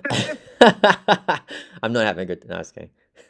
yeah, I'm just trying. I'm at this point just trying to see if there is another person that we can throw in F tier. Um, like, can we settle on Jubilee being in front of Valkyrie in F tier? Okay. I I I don't know what it is about Jubilee. Like like I've tried to conceptualize my thoughts around it, but like for me, whatever reason, Jubilee just does not click for me. And it's just one of those characters again, I'm just never reaching to grab her. Um it may be a true solo thing. I do not like shopping spree. I think that's a trap. And so like that's I think one of the things that frustrated me about her kit, and then like I think I like gave that almost too much weight, or like I overweighted that in like my critique against her. But I think she's just one of those characters I avoid playing unless I am specifically requested to see if I play her. Yeah. What do you think? Okay, man, so I love Shopping Spree. I think that's a really fun card. At the time that it got released, it was the only player side skin that did not have the victory keyword. So it Yeah. was recurable, If you do like mutant education, and then with her alter ego ability, you can just put it back in play. Um, so, and then I love doing the chance encounters with that, right? So you can recur any ally that you want. And I would do a That's thing cool. where I only had Nick Fury as the only ally in the deck, but I was playing him every single turn, just constantly clearing that side scheme with the chance encounter, getting Nick playing back down. And I call it Rush Hour because like Nick Fury and Jubilee. But yeah, I had tons of fun. Whenever she first came out, she was like a top here for me, like top five. Yeah. And I was definitely off on that. I think it was a recency bias. But she did not drop down to avoid playing. Man, I don't want to waste another turn though, is the thing, but I have to because I just don't. Yeah, I'm not okay with her being so low. Um, I think when I first played her, I think I lost my first 4 or 5 games with oh her. man, Just like in a row. Like I yeah, just like it she just didn't click. She's just not yeah, my character. But yeah.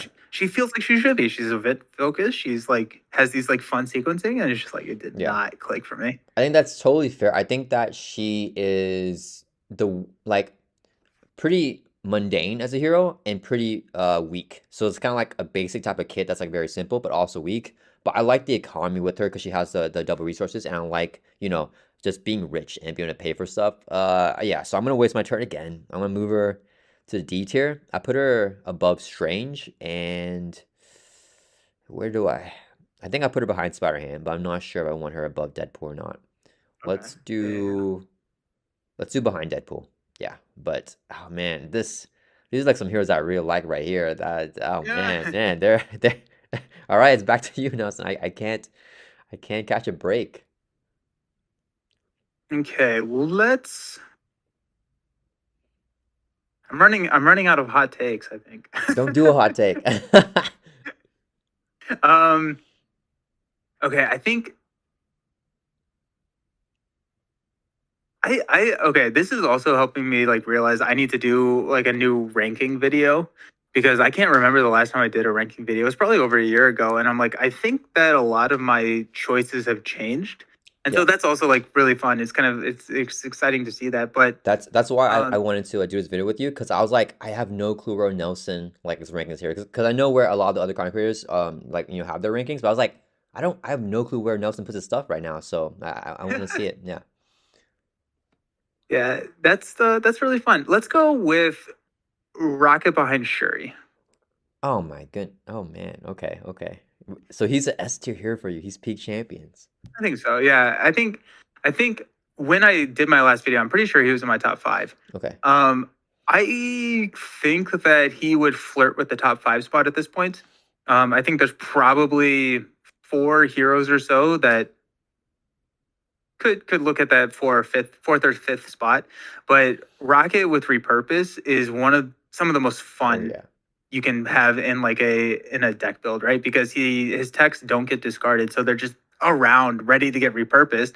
And then if you go with that murdered you ability where you overkill, you get to draw cards, and you just get to ready and draw more cards. He's got aerial with his thruster boot, so you can ever vigilant it as well, and you just get readies there. Schadenfreude helps him out with like all of his damage. Like you're just like, okay, now I heal everything. Um, the big guns are really fun to kind of throw that onto either minions or villains, and like I think that he can build in a lot of different aspects really efficiently, Oh and yeah. those different aspects feel different, right? If I'm building a justice, fuse lock, tinker everything that I'm building. If I'm building like an aggression, I'm going like, let's see if we can like Hall of Heroes this thing and Yeah. maybe be like a multiplayer. He's even got aerial, so dive bomb even works. And Yeah. so I like his ability that he likes in alter ego as well as hero form. And yeah, I like doing big damage with Rocket. Yeah. Yeah, I mean, I would agree with you for the most part. I think that he is a very fun hero. I like the synergies that he has in like every single aspect. For me personally, he just feels like too much of a glass cannon for me to like prefer like that much. I want to play a hero that I can just be like, okay, I'll just take any scenario and I know I'm gonna have fun. And there are times Mm-hmm. where I don't have fun playing Rocket. Against like more difficult scenarios, I'm like, man, I feel restricted. I feel like I can't do this, but I do like, tinkering is my favorite thing with him, like being able to tinker stuff in Alter Ego and then draw more cards. But yeah, so Rocket, yeah, if I had him in the A tier naturally, I wouldn't move him, but I would probably have him in the C or B tier. So I'm gonna have Oh, to okay. waste my turn again here. Yeah, I do like him as a hero. I can't sit with him being in the S tier. I'm not happy with like the overall look of this within the S tier. So I'm gonna drop him down to A tier. I do like him more than Quicksilver though, so I put him here behind Cable. Okay. Okay. Let's do.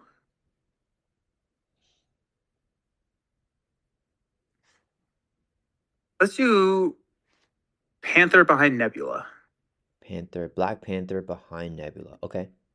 Yeah, I think that like Black Panther is he's fun, right? Like there's a lot of really cool things that you can do with him. He's a very rich hero. You can run the doubles if you don't. If you do run the doubles, you get to run all of the big cost allies, and that's really satisfying. It's really fun to build out and then hit those Wakanda Forevers. You have ways now with like Kalu or Brother Voodoo or like different like allies to tutor those Wakanda Forevers out. One of my favorite like old hero new tricks that I did is I used build support to tutor in Weapon X, I've seen or that to put one. in Weapon X, and Yeah. then you can like that's the only event you run. You have that in Ancestral Knowledge, but then you can like just hit all of your Wakanda Forevers. That being said, I don't know, like he's not super flashy, and so like I think he's like he's kind of the epitome of like a middle of the pack fun hero for me. What do you think? I don't, yeah. So in every tier list that I've done, I've always said Black Panther is your middle, like average hero. I said that many times, Okay. so that's crazy. We're on the exact same page. He is like right in the middle for me. If it were up to me, I would put him probably like here, just because I think that these guys are like below the middle. But I'm not gonna waste my turn to move him like up to in the same ranking. Yeah, but yeah, I Yeah, definitely agree with you. He is like right, like your average hero in Marvel Champions, which is gonna be fun. But yeah, just middle of the pack for me. Yeah, so you hit it like yeah, we're on the same page here. We're getting back on nice. track. I'm feeling good. Yep, yep. Yeah. I was like, of all the heroes, like I feel like my like extremes are kind of taken. Like my extremes are placed, and so it's like now we get to have like some of these fun nuanced Yeah. discussions with the middle of the pack stuff. Yeah. Your extremes of I'm all the curious if S you tier. have extremes. Yeah, yeah. Yeah. Your extremes of all the S tiers, I dropped to A, and then all your Fs, I put to a D. That's pretty much that's what we did. Yeah. So if you just crop the list, it's pretty good. Yeah, yeah. Yeah. Okay, cool. Yeah, okay, awesome. I'm happy I get a turn here. Okay, okay. Let's see. I cannot waste it. This is like one of my last turns most likely. So I wanna do a good one here. Okay, let's see. Oh man, I'm looking at two heroes that I really want to get where I want them to be, but I have to sacrifice one to do the other because I'm not feeling like I'm gonna get another chance. Okay, let's do. Because I think you like one of these heroes a lot as well. So I'm gonna leave that. I'm gonna leave him here, and I'll let you do it because I think you like him. I'm gonna do She-Hulk because I think that she is Okay. more of a nuance. Like not as much people like her. She is. I like Cable more than her, but like her more than Storm. So I'm put her at the top of very fun. I very very much like She-Hulk. And I want to give huge shots to my channel members, Ritzy Rios, who really put me on She-Hulk in the pool aspect. That's where like Mm, most of my fun from She-Hulk really came from. Before that, I was playing She-Hulk in leadership, and I felt like other people could do the leadership build better than She-Hulk. But it's crazy the design of Marvel Champions. I think it was on purpose. I have no clue. It's just kind of like my headcanon. But Deadpool with the pool aspect, there's a lot of thematics that work with She-Hulk because she's also a meta-breaking hero. But all the cards in the pool aspect like fit perfectly for She-Hulk, right? Like not my responsibility is essentially her alter ego ability, the I'm a lawyer thing. I object. I mean, right? Because you're preventing threat, you're mitigating threat when you're down in alter ego. She can heal with the pool the healing factor to mm. get the damage she takes from her I'm forgetting the names of all her cards. Yeah, three costs Focused like rage. yeah, focus rage.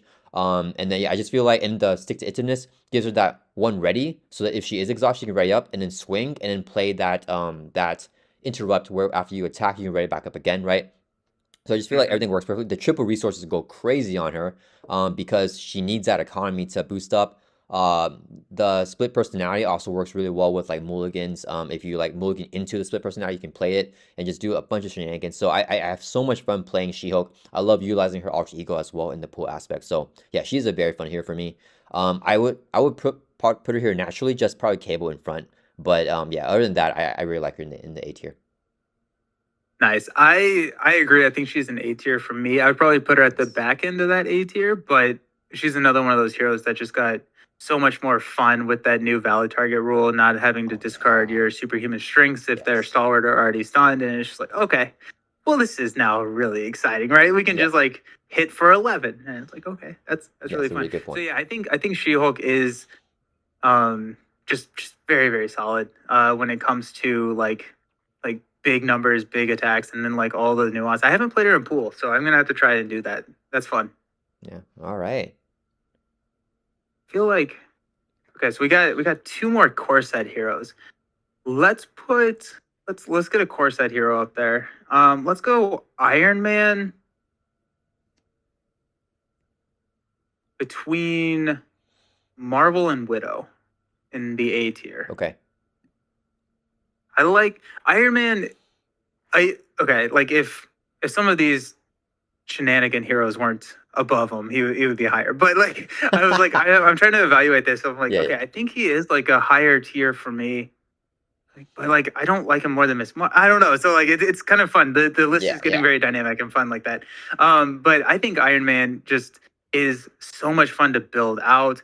Running him in protection with repurpose is just awesome. Justice with confused, being able to stay down. He's another hero that just loves ready for a fight because Oh, you're able wow. to kind of like just build faster, or I guess not necessarily build faster, but have less turns in true solo that would like end the game for you.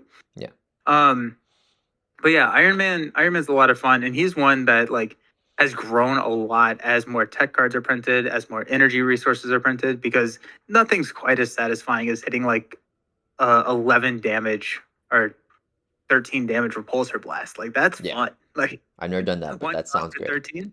Yeah. I don't think I've ever hit 13, but that would be what the double and 4. Yeah. Something like You'd that. have to hit energy in 4. I think I've gotten 10, or 11. I've never done 13 Nice. though. But maybe that should be an achievement. Yeah. Yeah. Yeah. Yeah. Yeah. That'd be really cool. Yeah, I mean, so for me, he was the other one that I was looking at with She-Hulk. I was like, I feel like everyone likes Iron Man. I think Nelson's gonna put him pretty high. So I'm just do She-Hulk, but you ended up liking both of them. Yeah. Iron Man's always like a top 10 hero for me. He's always like up there. When I first started playing the game, he was like top 5. It's crazy that the core set heroes, like I totally agree with you. They've gotten so much better with the new card pool. Mhm. Like Spider-Man, She-Hulk, and Iron Man specifically, these three have like just went crazy with all the new cards. It is yeah, it's really cool. The design of the core set is just amazing. Like I can never get over Yep. it like that. But yeah, Iron Man probably at the top of A around She-Hulk for me. But I'm not gonna waste Mhm. my. Yeah, I'm very happy with him in the A tier. He's very fun. Yeah, I love playing Iron Man. Yeah. All right, Nice. so I get a turn there. Thank you, Nelson. I appreciate that. Um, let's do a hot take. I think I'm gonna make you skip your turn. Yeah, we're gonna do this on purpose Ooh, now, alrighty, cause let's do it. Venom, Venom. He's gonna go behind Valkyrie in the F tier. I am the biggest Venom hater you'll ever find. And the more that I see love for Venom, it makes me hate him more. I'm just like, like what is I feel like he's just so I don't know how to describe it. Like you want to get your guns. Okay, everything starts with the setup. His sub ability is like the worst thing in the game. I always mill. You guys can see my playthroughs. I'm milling like half my deck, and all my Nick Fears are always gone. All my doubles are always gone. I hate milling my deck with this thing. It makes me scared to do a hard mulligan. So like, because if I mulligan into my guns, then I'm mulling the entire deck. And I just don't want to do that. So like, even if I don't get like the ideal hand, I'm like, I'm just keep this hand because I'm worried about getting worse stuff. I don't want to, mill a bunch of cards. I don't like that. I'm playing those guns in place of like a Helicarrier or like a Quicksilver or like just other stuff. I mean, he can't play the Quicksilver, but like just other stuff like the Avengers Mansion that I prefer to get out over the guns. But I know that if he doesn't have Mhm. the guns, all the running guns are like dead cards. Like so much of his kit revolves around that. And I just really need to get his guns out. And I feel like it's not as worth it as just building out normally. So he just feels restricted in that way. And I feel like his big burst potential is like not that good with the running guns versus just like playing one swing web kick. I'd rather just do that and have the versatility for that where I don't need a bunch of guns in play. So I just really dislike him. Valkyrie, I actually don't mind her as much. But yeah, Venom, I never want to play him. No, that's fair. I don't know if I disagree with What? you that much. Okay. Um, Venom, I think if I was putting him in the list, would be probably in C or D tier for Oh, me. wow. I think I like I don't know. He trying to figure out why I have that feeling. It's like how do I put words to my feelings? I don't know. Like I think I enjoyed him when he came out, but as I play more and more of him, I think I have the same issues with you, right? Like if I don't get the multi-gun, I feel like I'm not playing the optimal version, which I guess is the same argument with friction resistance and Quicksilver, but that's No, it's nostalgic. okay. Yeah. But like Venom is like I don't know. I think like the way that I like to play Venom is just high money because he has that symbiotic bond ability, run him in leadership, run him as like a support character with like welcome aboard, and I love like giving welcome aboard to other players and stuff like that, discounting their allies. But like I would probably put him in the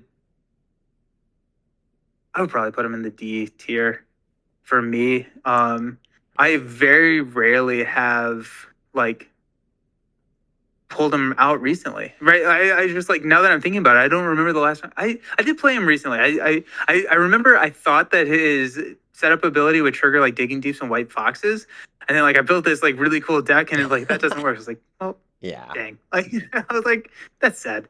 Yeah. So no, I think I'm okay with him being in that tier. Um, though I don't necessarily know if that would be my Yeah.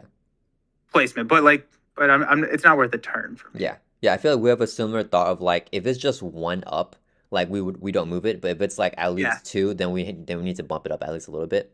Yeah, it's the ruling on the digging deep, just so everyone understands. I believe it's like player cards cannot trigger during setup, right? So that's why digging yeah. deeps can't come to your hand. Yeah. Yeah. So Yeah, there's no response window during setup. okay, got it. Yeah. Yeah. Yeah. And it's All like, right, oh, cool. I really wanted to start with like three additional resources That'd be and an ally on the table. crazy. It's like, I've been sick. Like, Yeah, nope. yeah. Yeah. Okay. We've got a very, very, I feel like Spider-Man's getting lonely up there in that C tier. So I'm gonna try and find a C tier hero for us. Um Sometimes fun. That to me screams Gamora.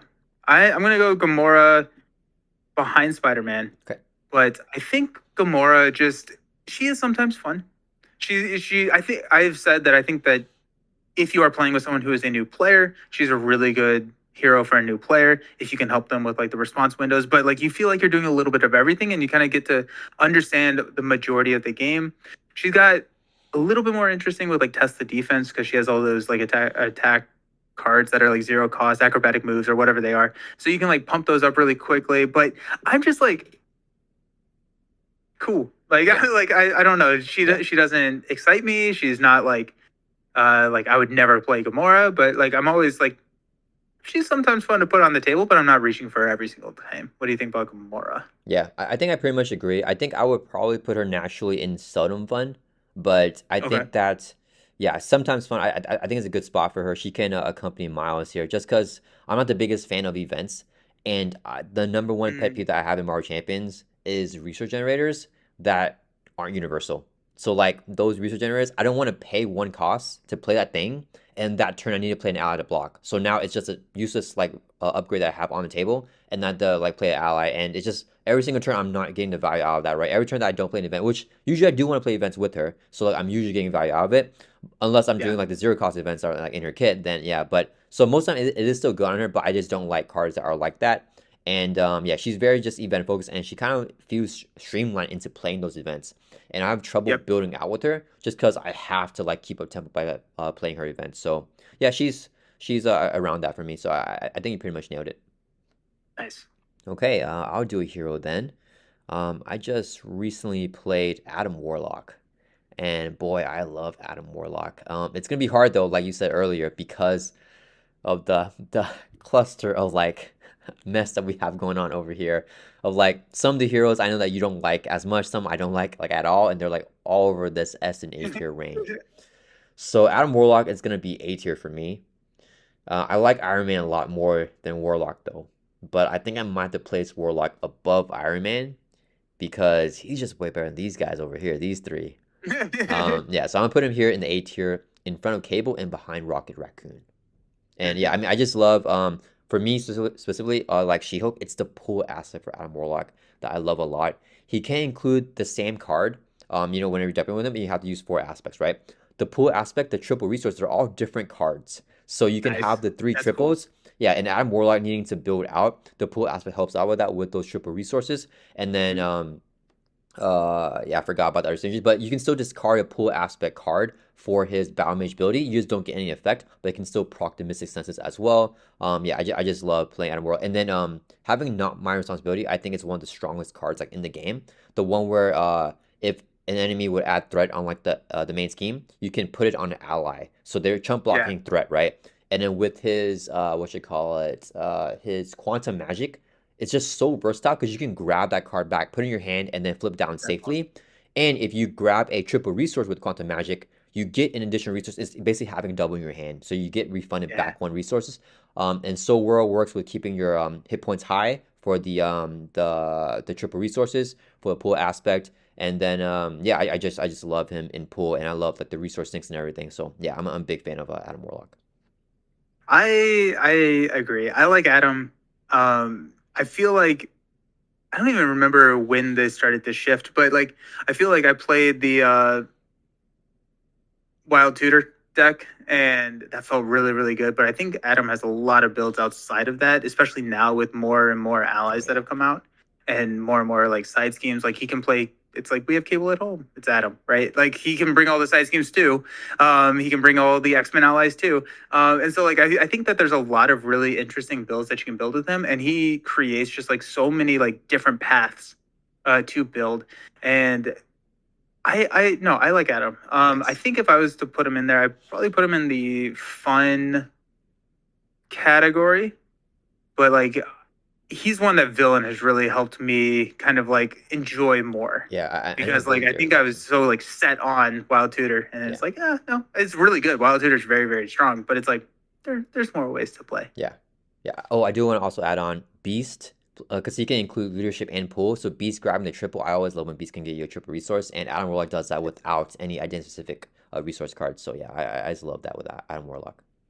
All right. That yeah, no, that's really cool. I haven't tried him with Pool, but then also Soul World can heal him up to max, so you can Yeah. always hit the triples. That's sick. That's really cool. Okay, let's go with a go. It makes me sad because I want to like the hero a lot more than I think I actually like the hero. But let's put Groot in front of Miles. Ooh, okay. I think Groot was much higher. I think Groot thematically is one of my favorite characters, but from a mechanic standpoint, I'm struggling with Groot. He's like he wants to do like a perfect defense, but he doesn't want to lose counters, so he really wants perfect defense. And I was like, yeah, Groot.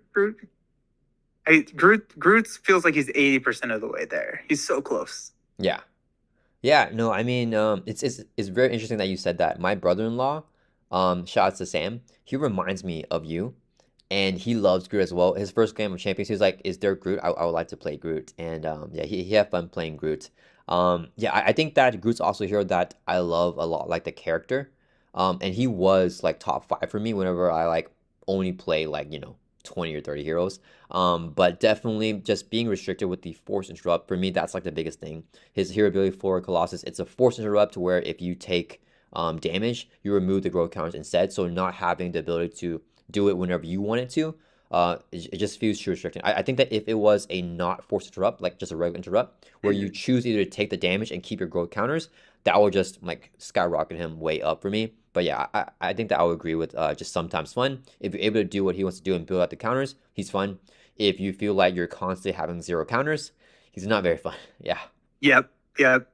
He he can be very swingy, and it's like that's why I think he's sometimes fun. If he's in a good matchup, I think that you can enjoy piloting him. But there are just matchups that just wreck him. Yeah. He's just literally sometimes fun. Yeah. Yeah. All right. So back over to me. Let's try to find a lower tier hero for me.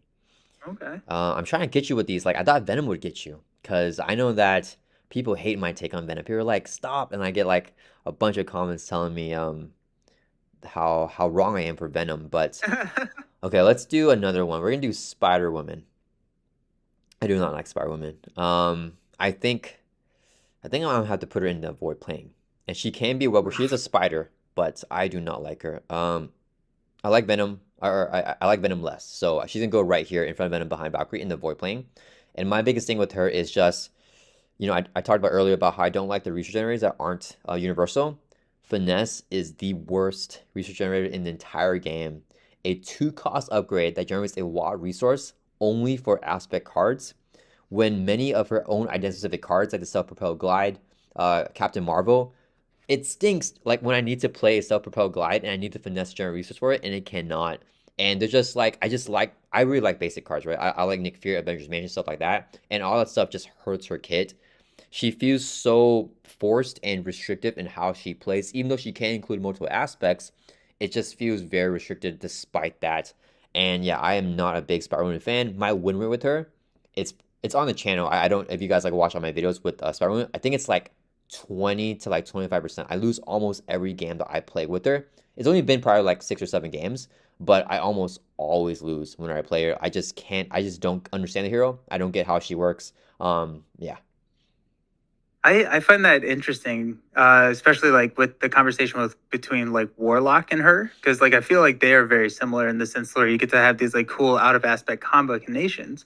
Um, so I find that this hurts me because Spider Woman probably is in my very fun category, because of the number of different combinations that she opens up. Right, you just Yeah. have shield builds that just get incredibly crazy, web warrior builds that you can pull in all the warriors, and just like the fun niche interactions between cards that typically cannot be played together because of like you can only choose one aspect get broken with her, and they become more consistent because you're not limited to one copy like you are with like Warlock and stuff. Yeah. um yeah, the I think playing it feels like you're playing a two-handed game I apologize. with one.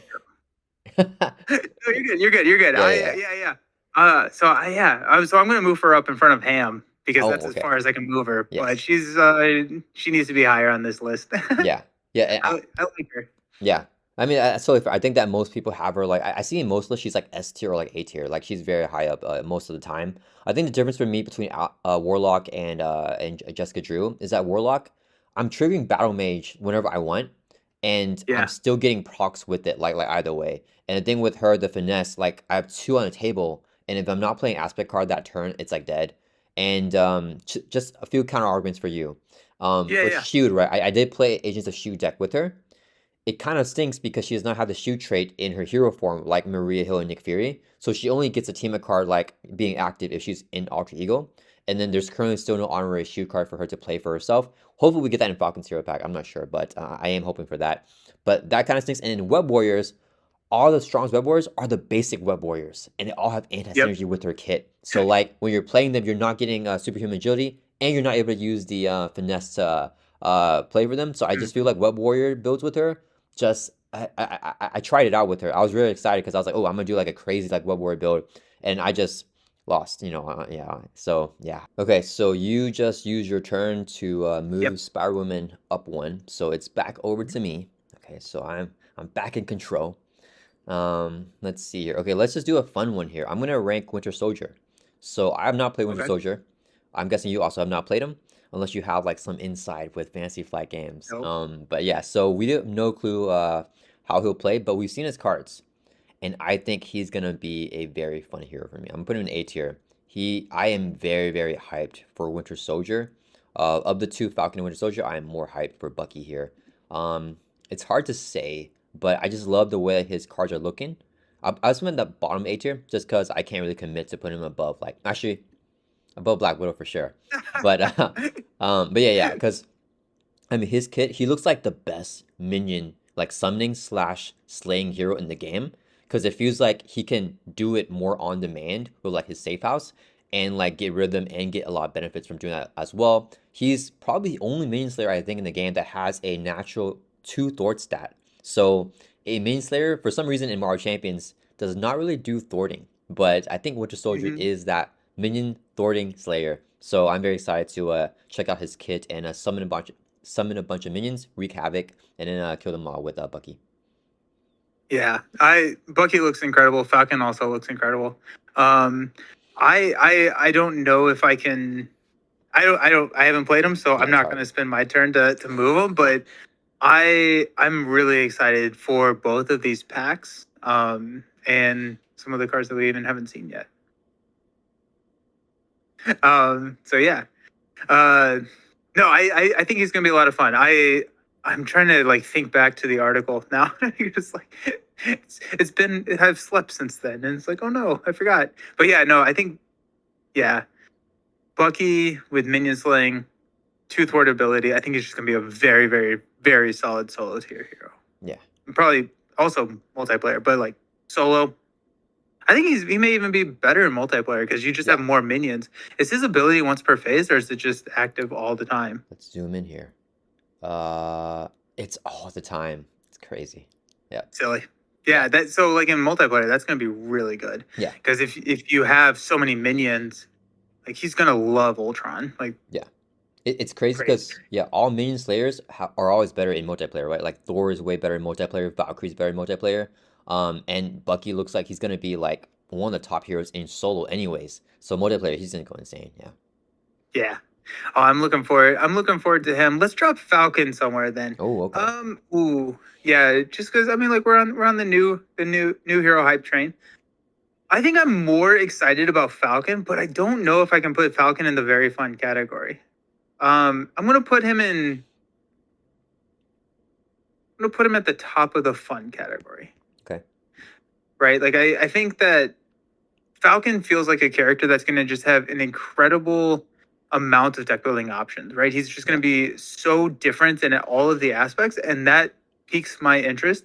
And I feel like there are also times where that has happened and it's just not panned out super well. I'm thinking like Jubilee, right? Like I kind of thought that she would be very flexible in her deck build, and for me, it didn't pan out too well. Yeah. And so like I'm putting him in that B category with like the assumption that he could rise, and I think like a lesser degree he could fall. But I'm pretty sure he's in that fun. My hype level for him is at a B tier, but I think that he could make his way into the A tier. Yeah. Yeah, he looks like a fun hero too. I'm personally more excited for Winter Soldier, but I think that the scrying with Falcon looks very interesting. Yeah. I love how they play off of like the hero or the ally cards for the hero abilities. It's so interesting. Yeah. So you just put Falcon here in the B tier. Mm-hmm. Yeah, it's interesting because I believe you have Falcon card reviews, right? Mm-hmm. I do. Okay, and I have Winter Soldier card review, so I don't know if Fantasy Flight Games knows that that's who you like more. But I'm not sure if the information that we have is changing our opinion right now because we are filming this in the middle of review week, so we don't know what cards the other person has yet. But yeah, I'm excited to see. Okay, so I'm not gonna move Falcon there. I think it's definitely like gonna be around B tier for me, or maybe even A tier.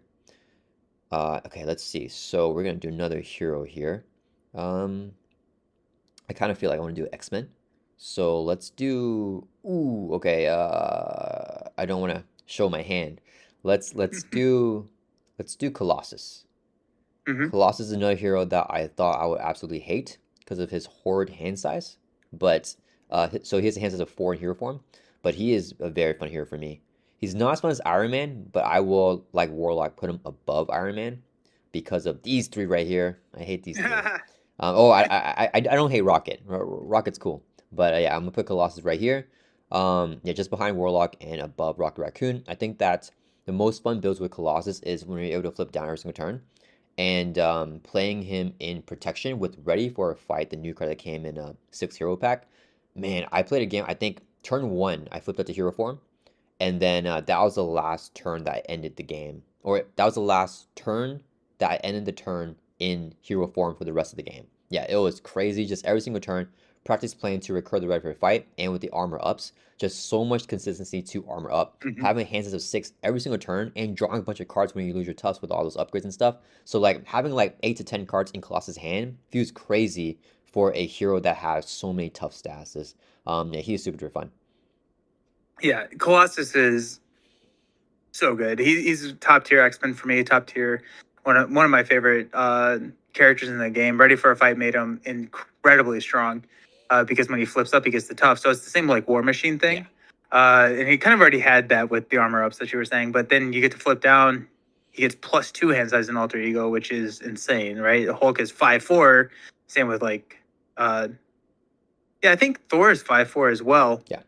Whereas Colossus is 6'4". Yeah. And so like Yeah, ready for a fight is a huge improvement over it. Like you're making your money back every single time you do it, and he Yeah, has the physical resource like requirement with the titanium muscles to pay it every single time. So he's not running into a situation where he's not going to be able to play it. yeah. I think double resource generators are a lot of fun, right? Oh Pepper yeah, in Iron Man, titanium muscles, and uh, Colossus, they just open up a lot of like really interesting like builds, and like you feel really rich and it's fun to use that. And then using something as another form of currency other than resources, like Colossus does tough, like discarded tough to do X, just opens up a whole nother decision space in the game that I find very satisfying. Honestly, I may move him around a couple of spaces in that, but I'm very happy with yeah, him being in that A tier. He's yeah. so much fun. For people that are curious, would you put him higher up or like lower down in the A tier?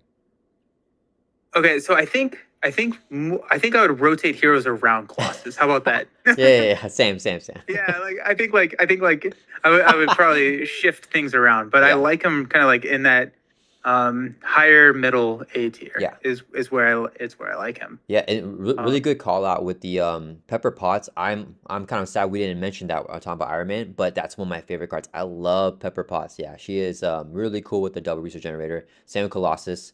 There is another double resource generator in the game. I don't know if you know, but I'm not gonna say it until we rank that hero. But that one is I'm not gonna say my opinion on that. But yeah, I agree with you that the Pepper Potts and the Titanium Muscles very very fun, very very cool. Alrighty, cool. Let's rank Fury's Watch. I mean Nick Fury. Oh, okay. Um, uh, I Nick is interesting to me because I yeah I like I feel okay. I feel like he is the definition of sometimes fun for me Okay. because like there's some scenarios where he is like really fun to pilot, and then other scenarios where I feel like his mechanics just don't jive with what how I want to kind of play the game. I'm Mm, gonna drop Fury. Let's drop him ahead of Miles, below Groot. okay. Kind of like right there in the middle of Yeah. that. But I like the assault stealth form stuff. I feel like it took me a while to like figure out. It's like, oh, I don't want to just always be in stealth form. Like Yeah. Yeah. Same. I lost so many games because of stupid like assaults like Yeah. turning into advances. And I'm like, oh well, that's not fun. Like, oh no. There are like mitigating things that you can do. Uh like I kind of wish it was like if you're in stealth form, place one less threat, and then if there's five or less, it goes on your suit or something like that. Because if there's five threat on your suit, you're not getting any benefit to being in stealth form, Yeah. like from preventing that damage. And so, like, I feel like that's a interesting balance to kind of walk. And I feel like as I get better with him, I could see him rising in my rankings. But as of right now, I find him sometimes fine. Yeah. No, I mean, I totally agree. Like, he is the one of the three heroes of the double resource generators that I'm not the biggest fan of. And you really hit it right on the head with that. What did you say about the threat? He needs just a little bit more threat mitigation in his stealth Yeah. suit form because, like, playing him against Venom Goblin, there's just way too much threat. And it's like, dude, I cannot like mitigate this. It's just way too much. And like, you want to be in stealth suit form for all of his like triggers and all that stuff, but like, it's just way too punishing to let Venom Goblin scheme over and over and over again when you're mitigating one. And then even if you get over like five on the suit, then you're not making anything. So I think that maybe they shouldn't have put that restriction of like I think it's like if it's over five on the stealth suit, then you don't mitigate one anymore or something like that. I kind of wish Yeah. he just had like the mitigation like no matter what in stealth suit form. And yeah, Have it's you tried him? yeah. Oh, sorry. No, yeah. No, keep going. I don't remember what I was gonna say anyways. I was like, have you tried him in multiplayer? Multiplayer. I don't remember. I think I like Maria so much more. I've only played Maria Hill several times multiplayer, never played Nick actually. Yeah, so I have not. How does he work I there? I I don't know. I think I played him like maybe one time in multiplayer, but I feel like I need to play him more in multiplayer because I feel like he's a character that could shine a little bit more. And like also thematically, it's like watch the hand and Nick's like stealthily going over here and like building up, right? Like Yeah, watch Gamora over here, and then like you can like kind of build up, and then like threat is as you add more players, less of an issue yeah, to like get that surprise right. scheme out. And so like I think he could be a little bit more fun in multiplayer. Maybe something I need to explore a little bit. Yeah, I think there is a cool interaction where like he can block attacks by other players in stealth suit form, and he'll get hit, because the force interrupt never happened, where like the enemy is like scheming on him. So then like whenever you block an attack, you know that you're safe from damage because Mm, you're in your substitute form. So if you do get an assault, like in the encounter phase, you're like good to go. So I think there is that's some cool. interesting stuff with him. I had one more complaint about him though, that I forgot what part of his kit I really did not like. Yeah, I don't remember it. Yeah, but yeah, I agree. I think he could be more fun. So usually I really like flipping down to alter ego because Mhm. of the alter ego actions and the hand size of 6. But Nick has hand size of 5 in hero form in the substitute form, and the enemy is still scheming. So I'm taking the scheme for like not additional hand size, which just kind of feels bad sometimes. So I wish Yeah, that there's like a little bit more benefit, maybe just one more threat mitigation, like on the substitute form, like what you're talking mhm. about. But yeah, Yeah, yeah. yeah. So I think No, I'll agree yeah. with you. Yeah. It's fun that we agree kind of there Yeah, we're with that. finally starting to agree. Maybe, yeah, this list is looking more good now. I'm liking where it's the direction of this. Okay, so it's backward to me because you did Nick, right? Yep. Okay, let me see here. Who should we do? Um, hmm. I just do a random one. Let's do Phoenix. I don't even really know how I feel about her. I think she's just around B or C for me. She's okay. She's fun to play. There's nothing that I really dislike about her. Um, Let me think here. Is she sometimes fun? No, I think she's almost always fun. So I'll put her in the B tier. And then is she above or behind middle of the pack T'Challa? I'm gonna put her above T'Challa there. Oh, and definitely above Nebula Nova then in that case. So yeah. All right, yeah. So she is kind of right in the middle of the pack. There's nothing like crazy like synergy that I really like playing with her, but I don't really ever have a bad time whenever I'm playing her. She's just kind of like a good fun hero. Yeah. I I feel like we like were adversaries at the beginning, but like literally Phoenix was gonna be the next one that I picked. And Oh like I wow. was gonna put her in like B or C. So I'm like I feel like we're like firing together now. Yeah. But yeah, I like the balance of Phoenix and her like Phoenix Force Oh counters or yeah. whatever they're called. Yeah. She has a lot of like really interesting cards. I think like the decision of whether to go unrestrained or stay restrained can be kind of fun. Yeah. She got a little bit more interesting with Power of the Mind and Scimitar and stuff like that. Like she got some supports which I think helped her. But when she was initially printed, I think she was probably in the C or D for me. I wonder if that's just like a cost curve. She's pretty expensive. She has a lot that she. I mean, like she wants to do a lot, and everything that she wants to do is very expensive. Yeah. Um, but like I think she's gotten enough support that she's probably in that fun tier for me. I would have her below probably Nebula, but I'm not gonna skip my turn to Yeah. move her 2 spaces. That'd Yeah. be Yeah. wild. But yeah, I think she's interesting.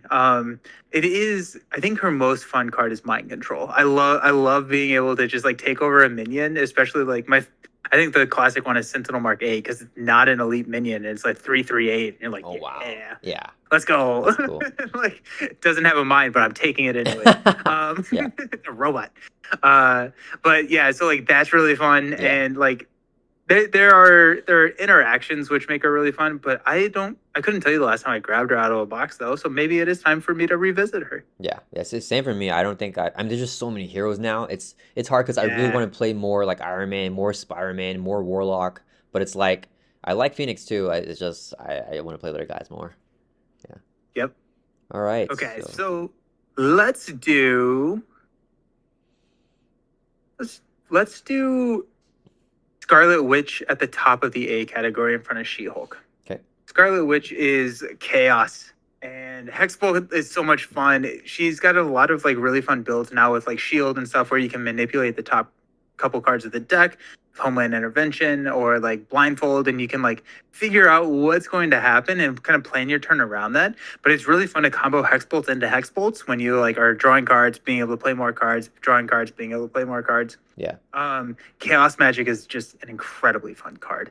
Being able to play any card for free, just dropping it. I actually haven't played her with the new Helicarriers. I wonder how she Oh, would that do would with be the new 6+ crazy. Helicarriers. That Yeah. sounds kind of fun. I feel you have to Um, chaos magic it though. But that would be yeah, so yeah, fun. Yeah, that would be so much value.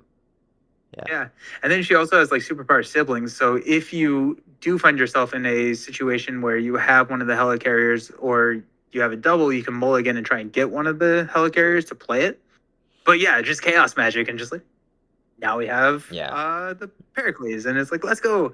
Um so yeah, I have a lot of fun with Scarlet Witch. I feel like they did a good job of like embodying the idea of chaos in like a non-random sense that still feels like so many things can happen, but typically they're all good, and it's a very reactive to how does this affect my gameplay, Yeah. rather than a like I hope it's not bad, just roll the dice type situation. So I think that Yeah. they did a really good job with that with her kit. Yeah. No, I totally agree. I think her design is like peak design. I don't think she's like S tier for me, but I think that she feels very thematic in the like the lack of control, but like there's like chaotic control. And I just love how she has two copies of Slipping Sandy, her obligation, because she's Yep. crazy. But yeah, I think she's a very thematic and fun. I think I would probably put her naturally in the B tier, in the fun tier. So normally I wouldn't drop her, but I think I will for a couple Okay. reasons. So Yeah. the first thing is I do know that we're gonna add more to the A tier, but for a little bit longer, I want it to be a little bit more pretty. So I'm gonna drop it down Okay. so we have like this thing going on. And then another reason is I just like Cable, She-Hulk, Warlock, like Colossus Yeah. so much more than Scarlet Witch. I put her behind. I put her in front of Phoenix actually. Yeah, I'll just put her right there. Okay. Yeah. I like that. I like that. Yeah. So It skip my also makes turn. me like happy to see like Miss Marvel and all of them still above her. Ah, man. I'm like helping you out now. Yeah. Okay. We've got. Let's go. Iceman behind Miss Marvel. Ooh, okay. Iceman had. Oh, and I'm sorry, I made it unpretty again. I know, man. Come on, right I was away. just trying to get you to skip your turn. I just wasted my turn for nothing. Yeah. Meta. I actually don't like Iceman. I just wanted you to not. I wanted you to move him. No, Iceman. I really like the control style gameplay that Iceman has with like the frostbites throwing out a -1/-1. It's not like a status lock, and so he's able to do that to like the stalwart villains or like the steady villains, and he's able to play like a perfect defense build or protect the table.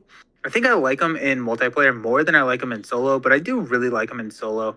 But being able to throw frostbites out there and like protect your friends.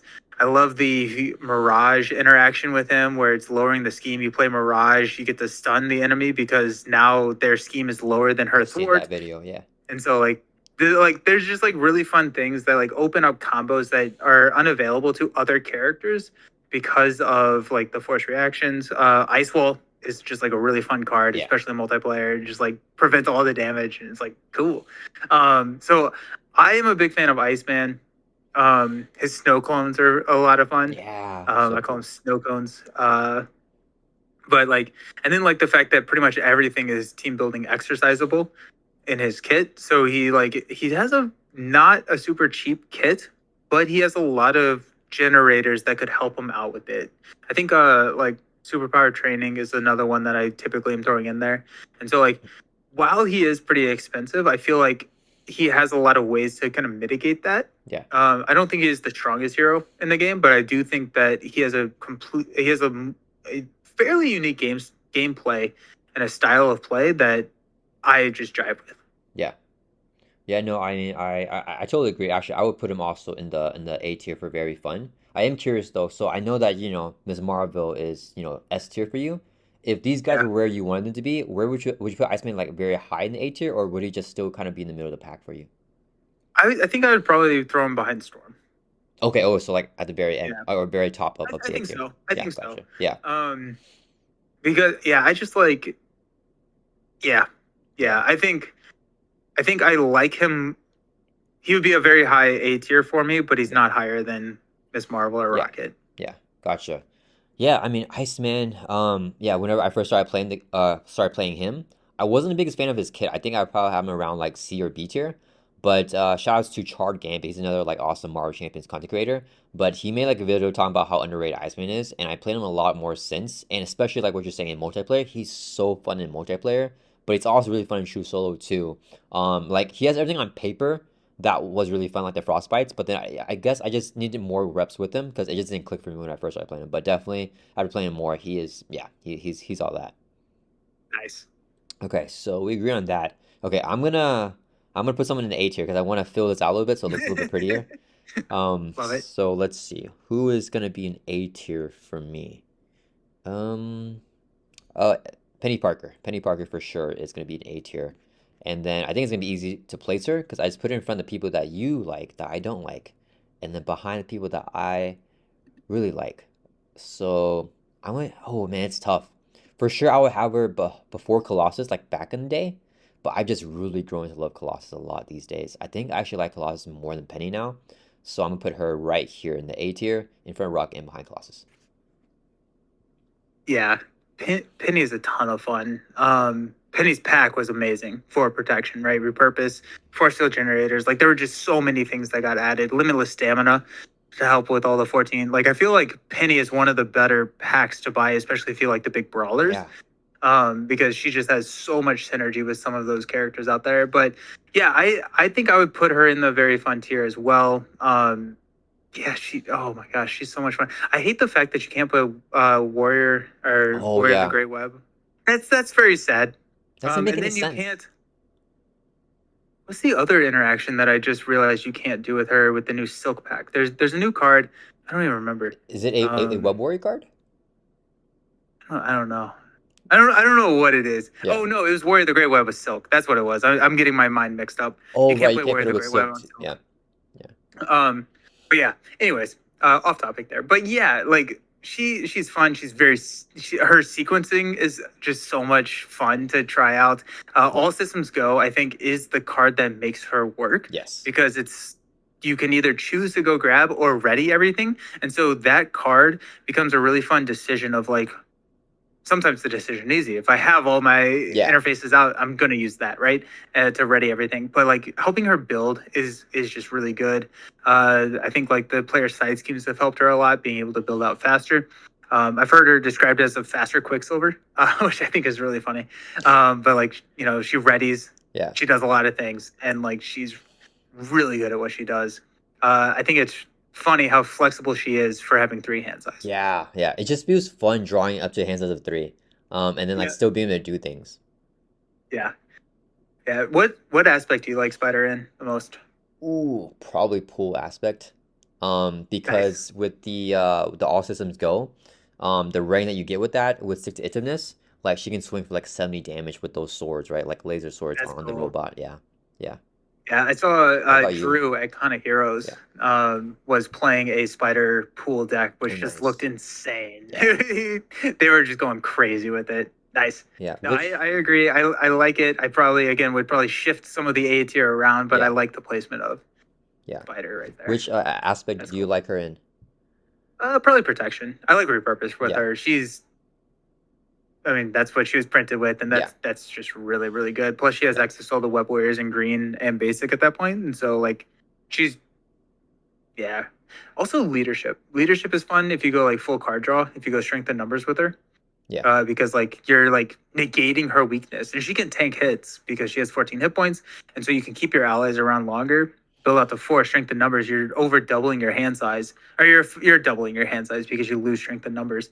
So it's like now you have a 6 card hand and 5 resource generators. You're like, Yeah. oh, geez, okay, well, let's have some fun. So, I'm a big fan of Spider. Yeah, I want to jump back to where you're talking about the all systems go.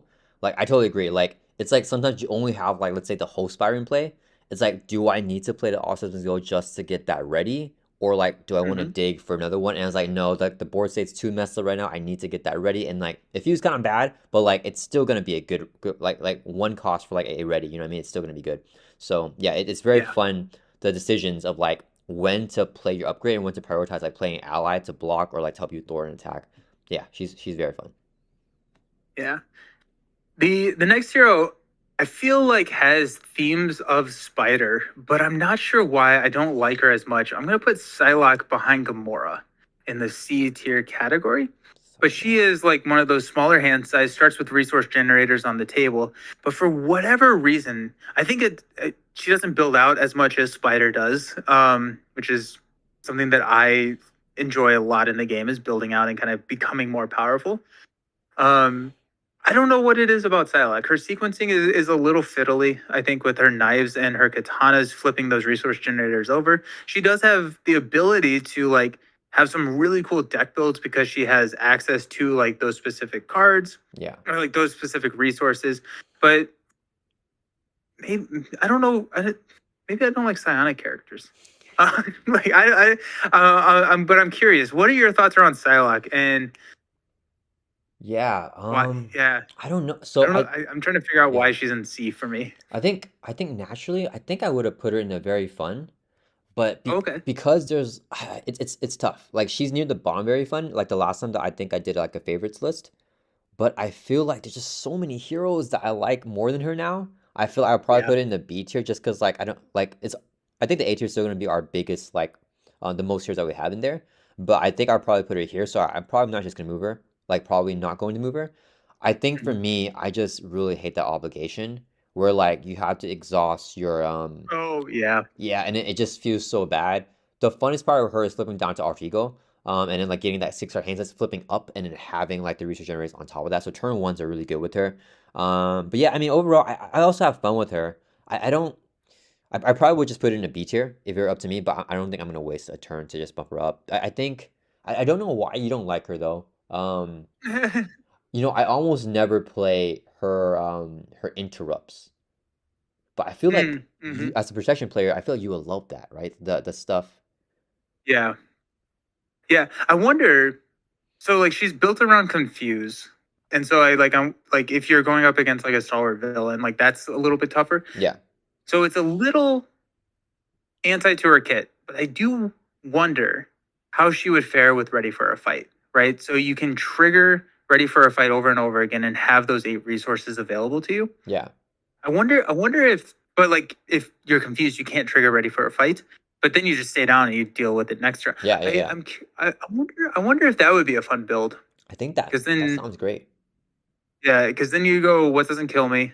Because you're taking the hits, Yeah, but then like she has a 3/4 to a 3 attack if you want it to be based on your psi upgrades, and then you could ready and just kind of like hit a ton, confuse, flip down, or just flip down with a ready for a fight. And you could honestly probably make it so you never scheme. yeah, yeah. You That could be just that could be interesting. yeah. She wouldn't be my first pick for the ready to fight, but that's a really good idea. I actually really like that with Yeah. her because it's more consistency for the confuse. And I personally love playing her against steady enemies because she has so much confuse in her kit. But if you're ready for a fight, like you're good to go. Like Yeah. then like yeah, you just have that down. If you have the confuse, get the confuse off. If you don't, it's fine. It'll just build more Mm. consistency in protection as well. And yeah, I agree with you. The readies with her are insane. She gets the most values out readying because she's 3 for Thor and 3 for attack if you want her to be. So yeah, super duper cool. Mm. Yeah, that would be a cool Yeah. build. That will be a fun one. I'll have to try that. Yeah, she'll kind of be like a pseudo Colossus almost. Um, Yeah. yeah. Okay, who put Psylocke there? Was that you or me? That was me. That was me. Okay, okay. So yeah, I think I agree with you, and I mean I probably put her up a little bit, but I think I'm fine with her in the C tier. Okay, so let me see here. Who are we doing next? I still want to fill out the A tier. I think it's just important for me to do that to look a little bit prettier here. So who is the next hero? Oh, actually, oh, I got one that I want to do, and I want to do it before you do it. So it's not Okay. gonna be an Okay. A tier. It's not gonna be A tier. It's going to be a seldom fun. Or do I avoid playing? No, it's seldom fun. Like she's moved up for me. It's gonna be Shadowcat, and Okay. I'm not a Shadowcat fan. I know I'm already getting cursed out by the community right now, saying that, but I'm gonna put her in front of Drax and behind Doctor Strange. Yeah, just because I do like these four right here that someone put in the F tier, and I was forced to move it up to the D tier, which still hurts. But yeah, yeah. Shadowcat, I think that she just feels like I have to be defending with her, and I want to do other things. I don't always want to be defending, and unlike Cable, where he's always thwarting, but then aside from that, he's also doing other things on top of thwarting, right? Because he raised back up, so he can still like do the thing. I feel like she just has to defend, and I feel like if you play any build with Shadowcat where she's not the primary defender, like with Az or other stuff like that, you're losing so much value because being able to defend for free is just so Mhm. good with her. So yeah, she's not my favorite hero. What do you feel about her as a protection player? I don't necessarily know if I disagree with your take about her needing to defend. Fortunately for me, that is what I love doing. Yeah, So I think, like, for me, I don't know if your take is incorrect, but like I enjoy that, whereas you don't. So I'm gonna move her to the top of C.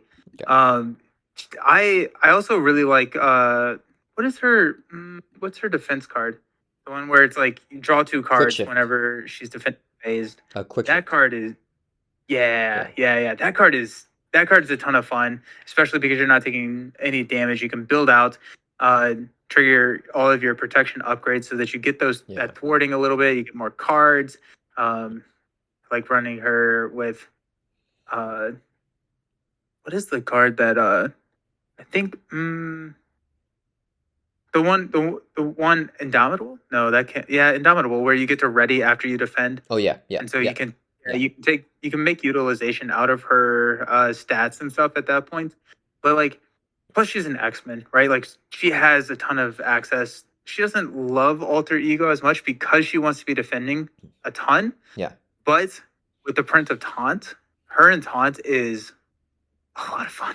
Like, yeah, because like no one else can defend, but Shadowcat wants to defend, and Taunt either can help you with characters that want to defend a lot, or characters that want to defend once that also like alter ego, and that's Shadowcat, yeah, right? She wants to flip down. She has all of the ability or all of the alter ego support that mutants have, and then you can flip up and play Taunt, and yeah, then you get all you get to utilize all the upgrades and everything before you go into the villain phase where you get to ready them again. yeah. So Shadowcat is one of those that broke my brain trying to learn the sequencing and everything of it. Same. But I will say that like my favorite thing probably about Shadowcat is like I understand responses and interrupts a lot better now that she was printed. Yeah, yeah, yeah. No, yeah, for sure. I think that she teaches a lot of players, including myself too. Yeah, just like this happens before, this happens after. I also want to add, agreeing with you, Indomitable. Any deck that runs Indomitable well is like a fun deck. I love that. That card is Yeah, like so basic and like kind of trash, but like when it works really well, and it's very very fun. Yeah. So yeah, I'm a big fan yeah. of that card. Good time. Yeah. Oh, one more thing about Shadowcat though. Her obligation, that's like the worst thing in the world. The permanently phased. Yep. I Where you hate can't that you card. It's the one where she's permanently in like in phase form and you can't change it. okay, And you yeah. have to flip down to alter ego and exhaust to get rid of it. Yeah. And it just stays in play. So it's It's like brutal. you need to like flip, but then like if you're already exhausted because you defended and you didn't have Indombo, or if you get exhaustion, like it's just like, man, how many turns do I have to spend permanently phase, which just like ruins the game if I can't flip down. Um, Yeah. yeah. But yeah, okay, okay. Naturally, if you could put Shadowcat wherever you wanted, where would you put her? I'd probably put her in the She peak for you? top of B. No, I would say Oh, she's like top. ahead of Falcon. Okay, Yeah. interesting. I would think she's like S or A for you actually. For like, I I think if we were evaluating the best deck build for every one of these heroes, she would be. But I do think that her lack of flexibility and what you were talking about, I do really like that build, but I also like other builds, and I feel like you were saying, she does feel kind of pigeonholed into like yeah. that defense. Okay, cool. Um, Gotcha. so like so if I'm evaluating across like all everything, she's middle of the pack for Yeah, me. gotcha. Okay. All right. So I got you to waste your turn. It's back over to me. Okay, I really want to fill out this A tier here just to make this look better. So I'm gonna do Star-Lord. Star-Lord's a hero that I like a lot. I'm gonna put him. Where would he go? Okay, so Star-Lord, I mean, he's to me like Deadpool. And when Deadpool first came out, it dropped Star-Lord down for me because I like Deadpool more. I think after playing them both more now and Deadpool dropping down to like, the A tier, I think Star-Lord goes up for me. He's very fun. He is similar to like Deadpool to where like they have the risk like Scarlet Witch, but I do feel more control with Star-Lord and Deadpool than with Scarlet Witch. So that's why I kind of Okay. like their thing more. Because Scarlet Witch, I feel like the chaos, I want to control the chaos, but it's just way out of my control with like the encounter cards, and then it mills the encounter deck like really quickly, which it's a big thing that I feel like only I care about, but I hate milling the encounter deck. I want to keep it as thick as possible. So yeah, Star Lord, I like him a lot. I like that risk reward. I like his high burst damage. He goes. It's tough because I think I like Iceman and Iron Man more, but Yeah, this is just like my go-to spot in front of Rocket Raccoon, because these three heroes are like not my favorite, and then it hurts because Iceman and Iron Man I do like. Yeah, so I'm gonna put him here in front of Rocket and behind SPDR. Yeah. I think like we were talking about how like we weren't going to use a turn to shift if it was just like one category, but I Yeah, feel like as the list is getting built out, that is getting smaller for me because like of how many people or how many characters can be between. yeah. And so like seeing Star-Lord ahead of all of these characters that I love, I Dang don't it. know if I'm okay with that. Yeah, I do like Star-Lord. I think that I would probably put him in the sometimes fun category. Like I am a risk averse player, which is not Star Lord. yeah, But that is sometimes fun for me. I think like I think overall, like you were saying, you can control that chaos a lot. So I'm gonna move him to fun. okay. I'm going to put him between Nebula and Panther. Oh, okay, Um, okay.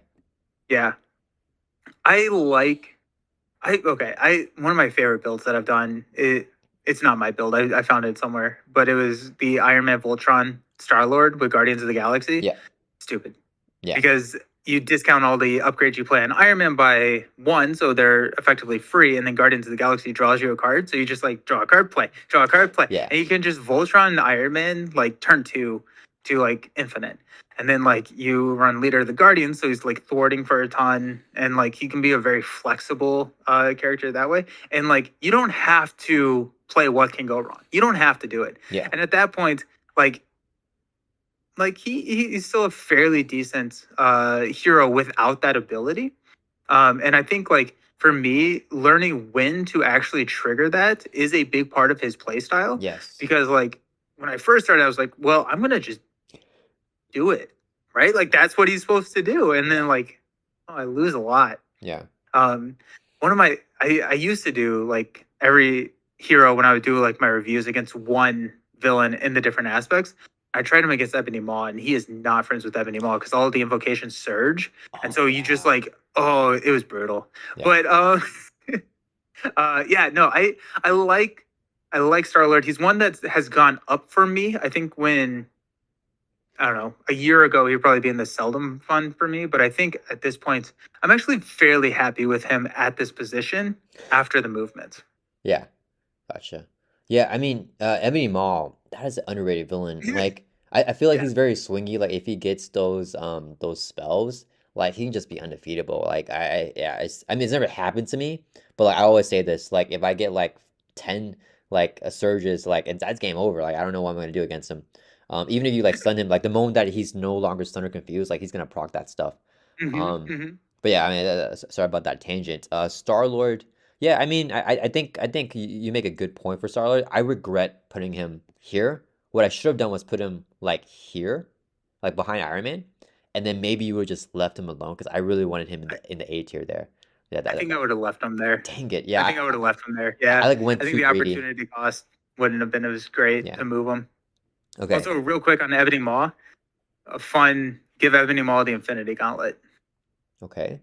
What Yeah, because does? every time he activates, you get Infinity and his Oh invocation. So you man. just like it's status locking, and you just have Yeah. to like it's like a balance, but you can't status lock perfectly. And Yeah. like I think I did it at I did two handed, Yeah. and so like I was trying to like That sounds like keep the so balance much. there, but then like an assault, you're just like, oh no, like it's like the Infinity Gauntlet and four counters, and it's like because like also what happens is if you status lock them, those invocations build up, and you start like with like four in front of you, and so now it's like Yeah. you can't let them you Yeah. can't let them go. Yeah. So that's a really That's fun fun. matchup that is like gamifiable, but still like pretty challenging, even Yeah. though it is gamifiable. I don't know if I it's would fun. I'm recommend it. probably never gonna do that. But yeah, no, like the invocations building up if you sunlock him and confuse like that is so scary. Yeah. Yeah, I can It's totally fun. see that. Yeah. Okay, so Okay. let's see, you just moved Star-Lord, so it's back over to me, but I kind of wish you didn't even skip your turn because I wanted Star-Lord to be there. Okay, I still am trying very hard to fill out the A tier here. Um, I'm not gonna let you do it. dang it. Whatever you put. Yeah. Okay, I feel like I got a safe one for us. Captain America. Okay. I think he is everyone's favorite hero. I mean, not favorite, but like pretty good up there. He's a solid, one of the most well-rounded, super simple kit. It's weird because he's so strong, but I think he still feels fun, being that powerful. So I'm gonna put him. It's tough because I like Tony a lot more. So I'm gonna put him above Bucky here and right next to his best friend. I think that's a good spot for him. Cap is interesting for me What? because I don't know how much he's so vanilla, Yeah. which like is good for Captain America, right? Like I don't want Captain America to be the complex character because if you could go buy him right now, like that's the character that a lot of people would go out and buy, right? Yeah. Just like he's very iconic. I don't really grab him that much, but like he is a no. I'm okay with. I don't know. Come I don't on. know. Like I like interactions, and Yeah. I feel like I yeah. I don't know. I feel like the argument could be made with Quicksilver, right? It's a very vanilla character, Yeah. but like I have like nostalgia for Quicksilver, which is why I like him a little bit more. Whereas Captain America, um, he gets the retaliate, he gets the 3 defense, he gets like all the formula to make me like him as a character. Shield block is just a really good card, but for some reason I'm just not gravitating towards him too much.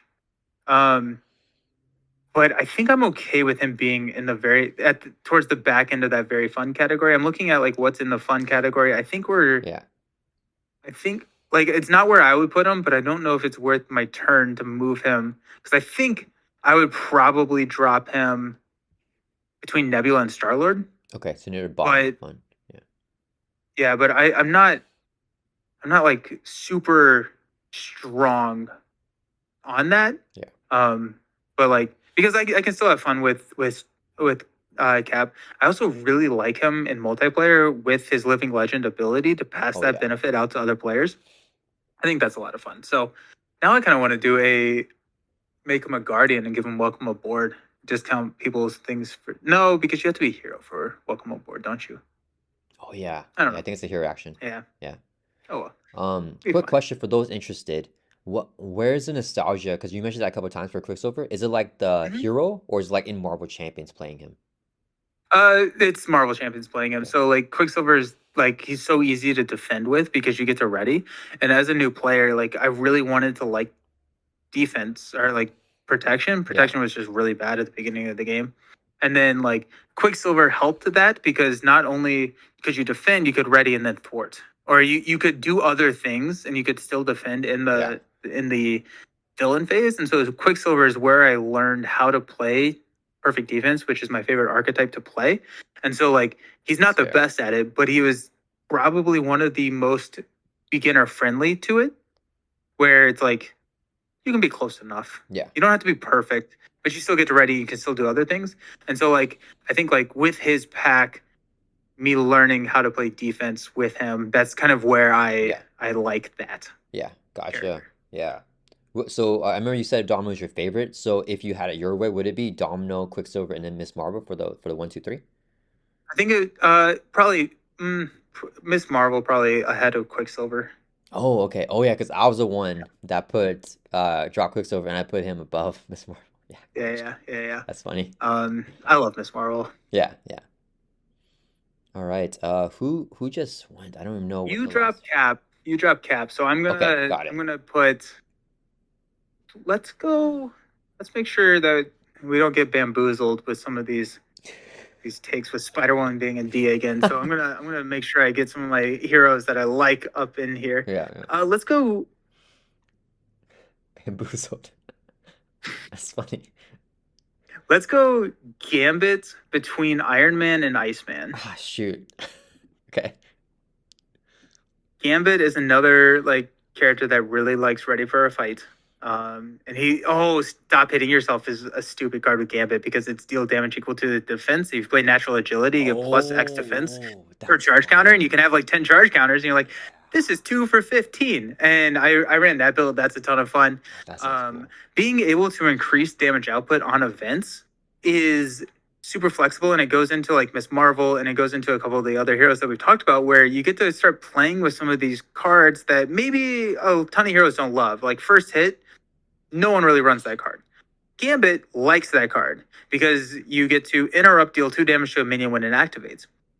You can make that 5 damage now if you spend 3 charge counters and negate the minion activation. Yeah. Gambit also has like his guild armor, so he has a free ready after he defends. He has his staff, which is really fun to just kind of ping. Change of Fortune is really good with him because he has a lot of like off-turn damage with the staffs, and then if you're running electrostatic or anything where you want to be defending, and then like he does suffer from the issue where he wants to be an alter ego to do all of this thwarting and stuff, but then he also wants to be attacked. And so like there's this like weird like, how do I do that? And I feel like Taunt as well as Ready for a Fight has kind of fixed a lot of that because you can kind of manipulate the game state so that you can get the best of both worlds with him. And being an alter ego as a mutant, very strong. And so being able to thwart an alter ego as well as trigger all your protection upgrades and everything like that. Gambit's a big, I like Gambit a lot. Plus, it's always fun to hone technique and charge counter and melee and go 9/9. Yeah. Man, okay. Gambit. So when I first started playing him Marvel Champions, I just didn't like him at all. And I didn't really like the character. But after, I don't know if you watched X-Men 97. I'm about halfway through, I think. What? Are you not gonna finish? Oh, it's No, I am. I need to. It's one of those like I think we went on vacation. We started went on vacation and then I forgot about it until you mentioned it just now. Okay, yeah, you have okay. There's like a Gambit episode basically, and that got me really hyped for Gambit, and I try to play him a lot more after. I find myself just liking him in like the basic Uncanny X-Men leadership build.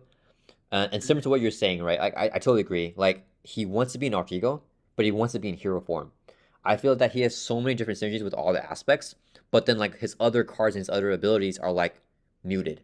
So it's like I'm not being able to play the Creole like Charmer if I'm like trying to perfect like defense all the time. I'm not being able to trigger the staff if I'm trying to end my turns in alter ego.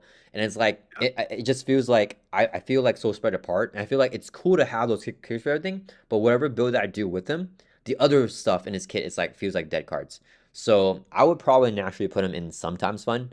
Yeah, so I'm actually gonna waste my turn here to drop him, even though I want more A tiers. I like Star-Lord more than Gambit. I think I like T'Challa more as well. Oh wow. I really like him in Deadpool Wolverine though, with Channing Tatum's game. Oh, I don't know if that's a spoiler. I mean, you've seen it, right? Everyone's seen it. I have not. No.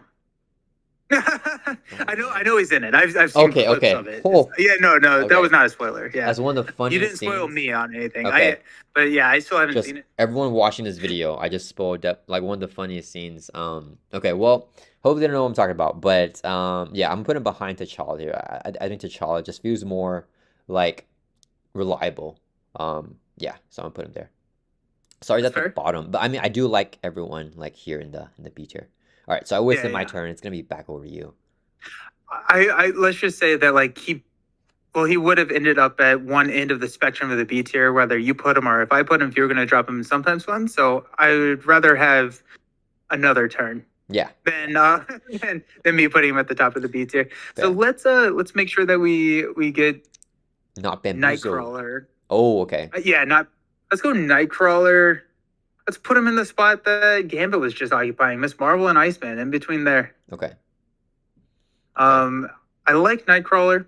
I feel like Nightcrawler. I'm curious what you think of Nightcrawler, but I feel like he has the ability to do multiple things to kind of manage the board state, right? Because if he has a Bamf on the enemy, he does not have to defend, and then he can use his 2 defense or his 2 thwart to help manage that. So he can stall out. I like the way that Nightcrawler plays, but I don't necessarily know how strong he is. I struggle with damage output. He has like 1 good damage card in his entire kit and 1 attack, right? Minions kind of can just like throw him for like a ragdoll because you're defending a lot and it can get kind of tough. So Nightcrawler, I like a lot more in multiplayer. I like him a lot in solo. I like him a lot in multiplayer. I do think he is stronger in multiplayer when other people can help with the damage and you can kind of defend multiple times across the table and set that up. So I brought Nightcrawler as one of my decks to kind of heroes. I enjoyed him a lot. I think I do probably enjoy him more in multiplayer. I love him in solo too, but like I think that he shines in multiplayer as like that defense player for everybody, defend like 3 times around and just kind of make sure that no, no, everything's gonna be fine, and just kind Yeah. of take care of everyone else, and then let them do what they need to do, and Yeah. not have to worry necessarily too much about the villain damage. Yeah. No, I think that was a great description. I personally would not put him that high. I don't know if I would maybe have him in the end of A tier or like in the top of B tier, but I'm not gonna. Mhm. Yeah, I think that what you said is fair. I do really like Nightcrawler as well. I think that his design is amazing. It's just like not perfect alignment with like what I want to do, but I can respect like that design is still very Yeah. fun. And even though it's not exactly what I want to do, it's very fun. Like the way that he's built and everything with the BAMFs and all of that. Have you ever actually played him in Justice? Yeah. Okay, he's Yeah. so fun in Justice. I don't know, like flipping down to alter ego, and then he's kind of like Cyclops' alter ego ability almost, but with the BAMFs. So instead of Yep. Yep. yeah, instead of grabbing like a tactic card, you grab like a BAMF, and then every time you flip down alter ego, you get like an extra card to your hand, and you can move education it back into your deck and just keep going crazy. So yeah, I Yeah. actually really like him in Justice. But yeah, I agree, and I agree he's more fun in multiplayer as well. I enjoy playing him at higher player I counts. love him also with that alter ego and multiplayer, also in true solo, but Angel's Airy with him because he's defending Mm, so many times. You build up counters so fast, and then you can take a huge hit, yeah, but you've built up 6 counters or 3 counters in a round. You heal 6 damage the next turn. So and then he also has Kurt's Chapel, which you get to draw a card or something, yeah, right? After you yeah. recover. So like there's a lot of like really nice like alter ego support. It's a mutant too, so Yeah, even more stuff yeah, to play with down there. So yeah, he's fun in Justice. I think he's probably true solo best in aggression, just to kind of ooh, offset like his lack of damage. yeah, Or, actually, no, it's leadership. He's an X-Men. yeah, It's definitely leadership. yeah, But like I think like like if you wanted to focus on what he was doing rather than like yeah, ally synergy and stuff, like aggression's really good, and then protection is just fun. yeah. I mean, honestly, he's fun in all four. Like he's a pretty cool hero. Yeah, he has synergy in all the aspects. Yeah. Yeah, and he feels like he's like everywhere, like with the BAMPs, like especially in multiplayer, like the porn and punch and all that. Yeah. Oh Okay. yeah. Yeah. Thematically awesome. Yeah. All right. So back over to me. I still want to fill out this A tier a little bit more. Let's get to like over here. Bishop is another good A tier here that I love a lot. I actually need to play him a lot more. I've not played him in a while, but he's definitely A tier for me. It's tough because I think I mean, for sure I like Tony more than Bishop. He's probably around Iceman for me. I think I'll put, yeah, I mean, I for sure like him more in Captain America, but I'll put him behind Iron Man, even though there are a lot of disgusting here. No, I'm just kidding. Just heroes that I like less over here. But I think, yeah, for me, I'll put Bishop behind Iron Man and in front of Captain America. He feels so rich.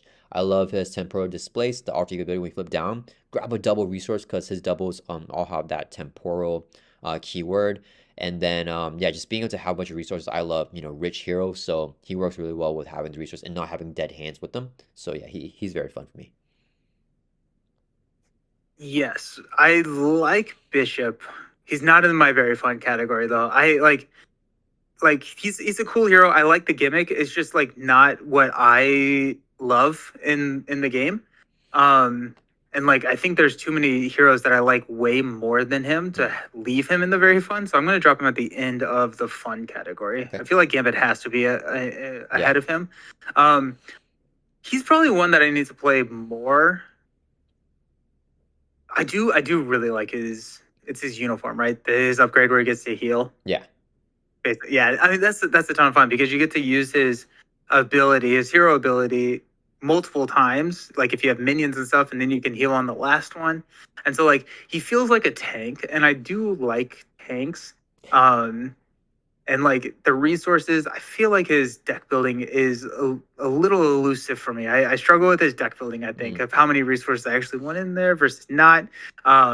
But yeah, he's very rich hero, and like that can be a lot of fun too to put some like yeah. major players onto the battlefield, like with some of the bigger allies and stuff. Yeah. But I feel like in the terms of that, there's too many heroes that I like way more than him That's fair. in the B tier. Yeah. Like he needs to drop down to that. Yeah. Yeah, for me personally, I love running 8 resources in his kit. So including his like identity specific resources, I always just go for Mhm. 8. I think that that's a solid number to where like I'm usually getting stuff to play with them and also getting them at the same time. That's my personal favorite Nice. number. Yeah. Yeah, I like that. Okay, so okay, you drop Bishop down. So It's backward to me. Oh, let's do Magik, Bishop's partner in the Age of Apocalypse expansion. Magik is so she used to be pretty low, like around here. Well, when I first played her, she was like very fun, and then afterwards, she just felt so complex, like Domino, to where Mhm. like I'm just sitting there like, and I don't know what to do, and it's like I like the scrying where you can see the top card of your deck, but then like the resource thing, I really don't like how like you need a specific resource on top of your deck for like all of the kickers. And yeah, she's not that. But I played her more. I've gotten gameplay requests to play her, and that's made me enjoy her more. So I'm gonna put her in the end of C tier. I do like Psylocke more, but I think she always go here just because she feels complex in a way where it's like not as. It feels like there's so many different ways to just do the same thing. Like I Mhm. want different ways to do different things. I guess is what I'm looking for in a complex hero. Yeah, so like just to Yeah. remove like 3 Thor and like do 2 damage, like there's like 5 ways to do that, and it's like which one's the best one where they're all kind of the same, and I'm just not Yeah. a fan of that. Yeah, Magic's an interesting one for me because I feel like I should like her a lot more than I do. I think if I was placing her, I'd probably put her between Shadowcat and Groot. So I'm not gonna like use my yeah, turn to move her. yeah, But I think she is in this sometimes fun. But she's another one that I do have a build that I want to try ready for a fight for. Because she has that interrupt whenever she flips, she can put a card on top of her deck, so you can guarantee the oh, an defensive stat alter boost, ego. which is kind of interesting. And or you could guarantee the defensive vent, which you could then immediately play, Oh, and you that's could just like interesting. combo Yeah, that over yeah, and over again, which I think is kind of interesting. And so like I think she's getting better. And then like, but the way that I've like kind of ended up in my like view of playing her is not necessarily trying to lean into the stat boost for her upgrades, but just using that top card of the deck as like a discounted, it's a resource generator, yeah, right? So you discount the cost by one, and so you're able to like like get Nick out for three, yeah, and that feels really good. And so like once I started leaning towards that, and then it's like when I get that resource kicker and I get the +1 attack, it's like sick, cool. yeah, Or like I like play the card and like okay, it's more of a tactical decision. I'm very reactive to what's on the top of my deck rather than proactive. yeah, And then I'm looking to play that card more than I am trying to like manage that resource. yeah. And I think that helped me like enjoy her a little bit more. But I agree with you. She was fairly low for me. But I think she's a little bit higher. I think she's probably in that sometimes fun, like I was saying, between Shadowcat and Group. But Yeah. I'm gonna leave her there. I think that's fair. Yeah. That's interesting. I might have to try that. Well, the ability says is really interesting too with the ready for a fight, but also not focusing because I'm focusing so much on manipulating the top card of my deck to like hit those kickers that I feel like I'm not really playing the game. Like I'm not even like facing like Venom Golem. I'm just focusing trying to get that correct resource icon on there. So whenever you prioritize that, I do want to ask, are you focusing on playing her upgrades or you just don't even play them? Like you're just using her I'll cost to forego the reduction. upgrades. Maybe I'll keep the thwart one around. Yeah, the Or clown. if I'm playing perfect defense, I'm gonna get the defensive one out, right? Yeah, So, but I would say that I'm foregoing them most often gotcha. than not, more often than not. But like I think the thwart one also gives her steady, which I feel like is really Yes, really yeah, good. the crown. And so like they have other abilities, but like if they get onto the table, nice. But it's if I'm deciding between that or an ally, I'm probably playing the ally. Yeah, And kind of doing that. Limbo is a ton of fun. I do think Limbo is a really fun card. I will say that where you're able to swap the yeah, top card of your deck.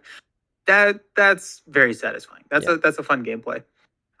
She is built off of like the blueprint of Gandalf in Lord of the Rings. Like that's Gandalf's hero ability, and I like Gandalf a lot. And so I had a really high expectations, but I didn't feel like it transferred as well as I wanted it to in the Champions. yeah. No, I'm the exact same. Like I was so hyped for her. I thought she was gonna be like one of the most fun heroes and one of the most powerful.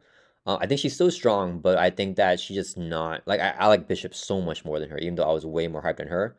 But yeah, I totally agree with that. Um, Nice. okay. Okay. Okay. Well, let's get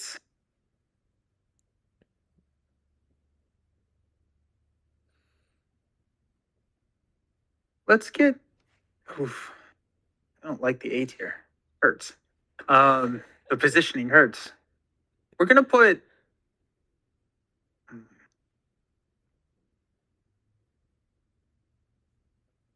put Ghost Spider in between Miss Marvel and Nightcrawler in the A tier. Okay.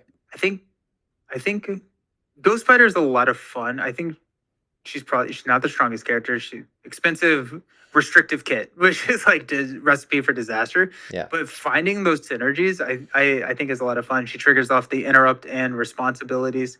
I do think that she works better in multiplayer because her shortcomings can kind of be, solved a little bit. Having Phantom Flip as your main source of support is a lot for true solo, and so like if you can trigger it in multiplayer, feel a lot better because there's probably 5 threats to remove somewhere. Yeah. Like I like her abilities more than I like her strength, like power level in the game. But one Web Warrior, perfect defense. Like she feel like if you're playing her in a perfect defense, like she is shining. But I do feel like she's pigeonholed in there. That being said, there are builds, especially in aggression and justice, that I think get really interesting, especially in true solo, because you can trigger like her hero responses on a defense to get that ready. But so like once you're built out, like it can be really good and she can be very flexible. But it's like against some of those stronger villains, getting built out is an issue. Yeah. But I like her when she is built out. But like when you're playing that perfect defense build, she's doing real good stuff. Yeah. Yeah. I mean, I think I pretty much agree with your assessment, but my ranking is totally different. So yeah, I mean, I agree that if you get her like if she's doing what she wants to do, she's a fun hero to play. If you're playing a scenario like let's say Kang, where you have obligations where you can't like use a basic power unless you flip down to Alter Ego, then she's kind of done. If you're facing like Loki with like the frozen stuff where you can't ready unless you flip down to Alter Ego, like she's done. So it's just like I just don't feel like the flexibility to where I do enjoy playing her, and she's a hero that I kind of like just sometimes have fun playing. If she can do what she wants to do, then yeah, she's fun. If not, then she's not fun. So I would naturally put in a C tier. So I am gonna waste a turn and drop her down to the B, and I'll put it at the bottom of B just because Bishop's awesome, man. But yeah, I'll put her behind. Yeah. Yeah. No, I think that's fair. I think like I was saying, like I think if I'm going up against it, if I'm trying to beat a really hard scenario, I'm not reaching for Ghost Spider. I think that being said, I think I always have fun when I'm playing Ghost Spider, even if I am losing, because I think that sequencing puzzle is a lot of fun. Yeah, yeah. But what if like you can't ready because of like an alter ego like attachment like on your character, so you're not doing anything? That's so niche. Okay, Maybe I'm just not playing. Well, I'm not playing Loki, but I'm not playing Kang with her or something, right? Yeah, yeah. So like that would be very frustrating. Absolutely. Yeah. It's also like it sucks to get exhausted with her. Like exhaustion is just a feel bad time with Ghost Spider. Yeah. Also, I don't like her obligation. I think her obligation is pretty tough. Worried Father is so frustrating. I like don't play him because he just always gets taken away. Yeah, it makes me hate George. Like I feel like George Stacy is such a cool card, but I hate the card because of that obligation. And yeah, I think that I think it's just part of my frustration from those like few niche scenarios that just made me like I'm just like, you know what, this is not a hero that I like because of like those situations. But yeah, I totally see what you're saying. Yeah. Yeah, Ticket to the Multiverse is a really cool card too because it's that double wild resource, or it's the upgrade where you can just take another turn. Yeah. And it's like that can be a huge swing, and figuring out when you put that onto the table versus when you want to use it to build is, I think, a really interesting decision. Yeah, and I love shuffling back into the deck with her. Yeah, it's cool. Yeah. Oh yeah, it's so good. All right, so I use my turns. Back over to you. Interesting. We're almost done. I mean, that was. Yeah, I'm like. We're down to a lot of characters that I don't know if I feel super strongly. Like I wouldn't have like a gut like, oh no, you can't put them there. Yeah. Type thing. I think we're gonna go. Where do we want to drop her? Let's drop Wasp between Nebula and Star-Lord. Wasp between Nebula and Star-Lord. In the B tier, yeah. I think Wasp is a character that I think I need to explore more. Every time I've explored her, I've had a ton of fun. She's a great multiplayer hero because she can heal, she can recur. Multiple mana is a fun one to recur. You can just shuffle them all back into your deck with Girl, and then like just play them over and over and over again. Nice. That's a lot of fun. But also like I really want to explore like the Overkill giant form, because you can split that damage up. You give her a hand cannon. You can kind of just like fully overkill everything. I think that like I tried it once Oh, and I it's really see. good. Yeah. But then if you go like um skilled strike, then there's the basic one that is +2 if it has overkill or something. Precision something. Yeah, the one that had to be in tiny form, right? No, it's a basic card. Oh, a basic Um card. yeah, it's like Oh, if it has yes. Is it the one with yeah. like the circles and the art? Mhm. Yeah, I don't remember. I never played that card. Yeah, but there's a Yeah, I lot know what you're talking there's a lot of ways to get that, and then if you can split that damage up and hit the follow throughs multiple times, like I'm obsessed with overkill damage because I think it's like a really fun mechanic to try and exploit. about. Um, but like I feel like Wasp was so far down on my list because I think she's more challenging to pilot than Ant-Man and less intuitive to pilot than Ant-Man because Yeah, yeah, Ant-Man's like I just want to switch like to big, small, alter ego, and trigger all of those things. Whereas I think with Wasp, you deck build for one of your, like you deck build for giant or you deck build for tiny. And like once, I forgot who told me that, but like once that kind of like got ingrained in my mind, I think she opened up a lot more for me. But I feel like as more mental resources get printed, I'm having a lot of fun with that. yeah, And playing her. yeah. Yeah, I think yeah, I think for me personally, I'm not gonna move her. I think I would put her in C tier. I just feel like her tiny form, I just hate that form. Like comparing her to Ant-Man, like you said, I feel like Ant-Man, I agree with you, he's very like intuitive, but I don't even feel like she's like a puzzle. I feel like Wasp is counterintuitive. Like I feel like when I play games with her, I'm just never ever in tiny form. And if I do flip down to tiny form and spend a turn in there, I get punished for it. Like I'm like, man, like now I can't do this, this, and this, and like now I'm gonna get messed up because I just flipped over to tiny form. So I just feel like I'm just being in her alter ego, flipping over to giant form and back to alter ego the entire game. I just feel like I just tiny form, like the stats suck. Mhm. Like I don't know. I just feel like there's nothing that I want to do in tiny form. Ant-Man tiny form is really cool. Yeah, Yeah, yeah. you do army of ants to all that stuff. So yeah, I don't know. Yeah, but I mean, I'm not gonna move her. I think I would just still put her in the C tier. She's not terrible by any means. She's just kind of vanilla for me, actually. Um, Mhm. and then there's just not any like really cool things I want to do with her. I tried exploring the mental synergy thing with the girl, but I tried doing that with Moon Girl, and it didn't really work out how I wanted it to, unfortunately. So Okay. yeah, yeah. But I didn't try the stuff that you're saying, so that might be really cool for her. So I think I gotta play her more as well. But yeah, she's not my favorite right now.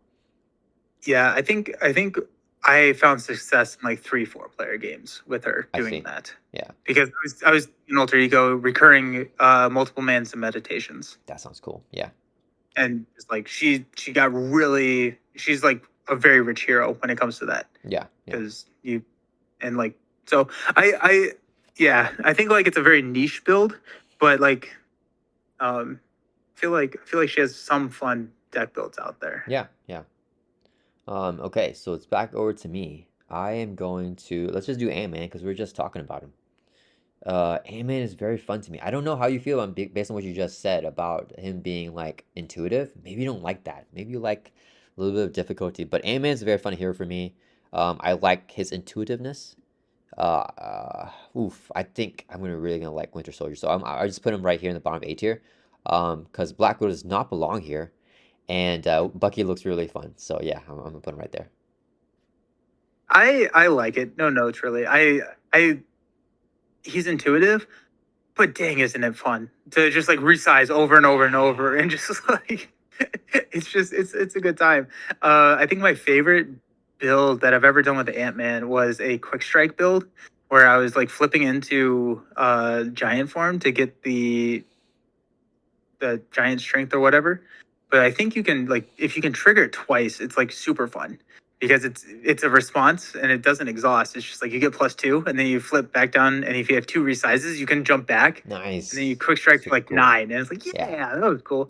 that's crazy. So like I like Ant Man. I think he is like um he's just fun. He's just Yeah. like a good. He's just a good time, and like you always feel like you're doing something because whenever you flip, you get something, and so like you get to trigger something, you get to draw a card, deal some like it's just like everything that you do, it feels like you're progressing a little bit, and like that's just satisfying. Yeah. Yeah. I really have you ever tried in the pool aspect? I don't think so. Okay. Shouts to Evo. He's also one of my channel members. He built like a pool aspect with it's called Aim It in the Pool. I really like Aim It in the pool aspect. I don't know. It's just pool aspect really unlocks like a few niche heroes for me, and it just feels really fun. Like the triple resources because Aim It really wants to build out, like to pay for Hmm. his home and stuff like that, and then the resource sinks in pool work really well as well. Yeah. I feel like That's pool is cool. just a fun aspect. Yeah. Um, That's yes. cool. So who put? I was the one that put Ant-Man. So it's back over to you. Yeah. We're Yeah. So we're near gonna down here. grab Angel, the Okay. next triple-sided card. He's Hmm. he's doing all of them. Yeah, you got to, right? I think we're gonna put Angel. Yeah, just drop him right there. I'm happy with that. I think Angel's fun. I think like he's kind of like Ant-Man where he's flipping around, doing all his cool things. I think he has like a really crazy like no, put him above Wasp and Nebula. Yeah, Nice. yeah. I think yeah, he's just satisfying to play. Yeah. He has so many different ways to draw cards. His oh shoot, I'm drawing it more what's not morphogenics, but Techno or organic wings? no, the one where it's like metamorphosis. Yeah, Probably. or whatever that card is. Yeah. Where he's able to like change into the different forms. It's his Mm. resize. Yeah. Um, Gotcha. that's just really fun because then you get to combo off of the if you just played an aerial card, if you switch into Archangel, then you get to damage, like give Oh the two yeah. damage. Yeah. Then you can like there's so many like card draw synergies with like Moira. When you flip down, you can draw some cards. You can draw some cards with Worthington Industries. You get to recur cards, and it's just like he's he's just like all over the place. Yeah. It's a lot of fun. I don't know how diverse his deck builds get because I feel like I'm just flooding with basics Yeah. because he wants to hit all of the alter ego supports because he can get out of alter ego so easily. And so like I feel like a lot of my angel deck builds are pretty similar. It's like cannonball, basics, and then whatever aerial is Yeah. in Yeah. in that aspect. And so like I'm not sure. I think that's probably what draws him down a little bit is like I don't know how many meaningful decisions I'm making during the deck building process, Yeah. which is probably why he's just in the B tier for me. Yeah. No, I mean, I think I entirely agree. Like it's just Aerial for everything, like for Angel. And then I was gonna say earlier after you put him like on the bottom of B tier right here, I was gonna say, well, I would personally put Ant-Man, Angel, and Wasp as my order for like the three form flippers. But you move him up Yeah. above Wasp, I was like, okay, well, I'm entirely fine with that. I wasn't gonna move anyways because I don't want to waste my turn to just do that. But yeah, I entirely agree. I hate his obligation though. That thing is very annoying with the extra hazard icon. But Yep. yeah, he's a fun hero for sure. Um, Yeah, I think when I initially put him there, I was like, he has to go behind Ghost Spider. But like I think that's a better representation of where I actually think that he is, even though I like Gambit and Ghost Spider more than him. yeah, I laugh because I put Game and Ghost Spider at the bottom of the beach here with Yep. the four shift. Yep. Yeah, you're like, yep. Okay, so back over to me. I'm gonna do Magneto. Okay. Magneto is peak design for me. I love his simple kit, and I know you're not gonna like this. I'm putting him above Domino because Domino Oh. doesn't belong here for me. Yeah, Magneto, he's really cool. He feels so thematic. I love magnetic pulling. Sometimes it bites me in the butt. Sometimes it's really cool, and you get that magnetic card. I just love how he's such a well-rounded kit, similar to like Spider-Man and Captain America, but like they added in like the theme for him as well, which I'm just a huge fan of. And then the what's it called? The wrapped in metal and then magnetic missile is like arguably one of the most fun combos in the entire game of our champions. Whenever I do playthroughs, I always throw the minion and the wrapped in metal like to hit the villain card because yeah, you gotta feel like you're throwing them at them. Yeah. Yeah. I think that the thematic implementation of everything that he does is really, really well done. I like the parallels that they do with like the villain hero designs, like Widow, Nebula, Magneto, all kind of have that. Um, he's not peak design for me. I will move him. I think he's probably in. I think I would probably Ooh, I don't even know. The list is so like interesting now because like Just leave him. very fun is not what I would put in very fun. So I like where is he in relation to everything? I did just play a Ready for a Fight with Magneto, which was a ton of fun because he it was just like full recursion of everything. I ran 3x of Mutant Education, 3x of X-Men Oh Instruction, snap! and then like whenever you flip down, you shuffle the top 3 cards Yeah, of your deck. And so like typically that's practice plan. So you're able to like trigger practice plan to pull Ready to a Fight back, and then you're shuffling practice plan back in. sounds And so fun. you're able to like trigger it like pretty reliably. It was not an optimal deck build. It was like let's just see what happens when I have Asteroid M. I have like 2 card or 6 cards, and then an ability that just shuffles cards back in. Let's just see what happens. It was fun. Like Yeah, it was a good time. I think I'm gonna move him to a it was fun. Just keep between. him. I'm gonna break up Iron Man and Captain America. I'm gonna put Okay. him there. Um, actually, no. Uh, yeah. I'm gonna put him there. I'm happy with that. Uh, I think when he first came out, he was like you said, very vanilla. But I think I have found excitement in that, and like you're able to deck build around the vanilla cards in his kit because he's a very rich hero. Yeah. He's able to pull off a lot of like really cool combos. I'm not a huge fan of the wrapped in metal Mm, magnetic missile. I think it's a lot to set up. yeah. It's very satisfying when it does happen, but it is like, oh no, what if I drew him in the wrong? So I don't typically rely on that. Yeah. Um, that is fun. Ooh, I don't. Have you done a bring it build with him? You wrapped everything in metal and then brought it. Oh, I'm not sure. I don't. I'm not sure. I don't remember if I did. I know I played him in That's kind of aggression. fun. I'm not sure if we put bring it in there. Yeah. That'd be cool. But yeah, I think like he has risen for me in terms of how much I like him since I opened him, which I think is fun because that's typically the opposite. Typically, I'm really hot on a hero, and Yeah. then like I'm like, okay, like normalize your expectations, and then like they kind of like drop. But I feel like he did the opposite. Yeah. Yeah. I just really like Magneto as a character too, so that Yeah, probably factors in. Would you have naturally put him in the A tier, or do you think you would have went to the B tier if we didn't? I would have. I would have probably put him in the B tier. Oh, in the B tier. Okay, gotcha. Yeah. Gotcha. Okay. So it's back over to me. You move my pick. We are down to the bottom eight now. Not the bottom, just the last eight, I guess. Let's see. I don't really feel really strongly about any of these guys. Oh, wait, no, Hawkeye is the one I feel strongly about. Okay, so Hawkeye I used to avoid playing because I just feel like he's so weak to the point where it's not fun. Like I don't mind weak hero, but Hawkeye's like a not fun weak hero. But I played him more, and there was a game where I played the Thunderbolts with him. And I used Tenacity, and any deck where Tenacity works is a fun deck to me. So he's gonna go at the seldom fun. He's still not one of my favorites for sure, but I don't mind him, and I like him more than Drax because Drax, yeah, yeah, I like Hawkeye. I think I'm not gonna move him. I think that's a fair assessment for him. I think I'd maybe put him in the sometimes fun category if I was dropping him somewhere. I love him in repurpose. That's probably my favorite way to build him because he gets all these readies. He has a 3 attack stat already, and so if you repurpose stuff, if you repurpose Force Field Grenade, now he's swinging for 6, and it's like, ooh, yeah. okay.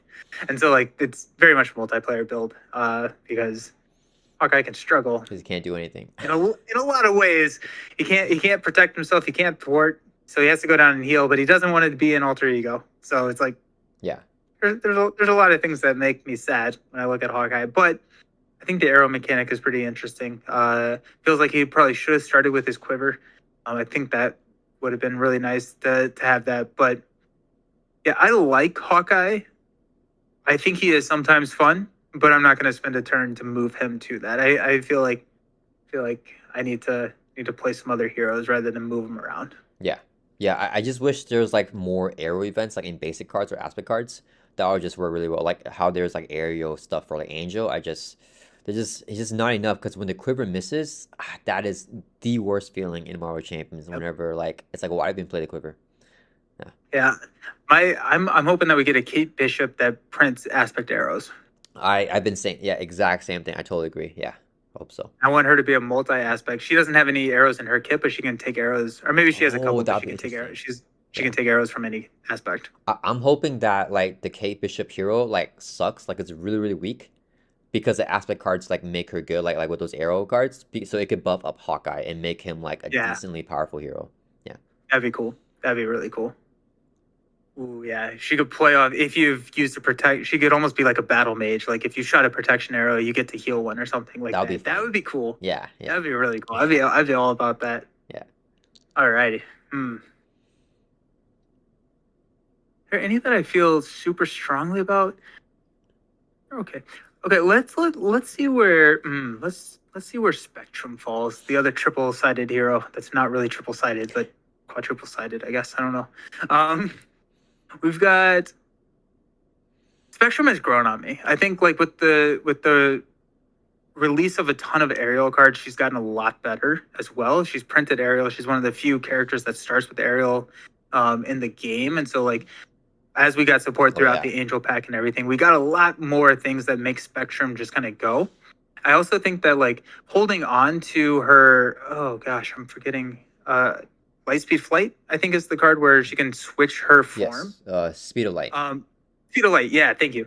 I was playing her like Ant-Man, whereas like if I had that card, I'm playing that card. Whereas I think I got a lot more enjoyment out of her when I started to like, if I'm in the right form, I'm holding the card.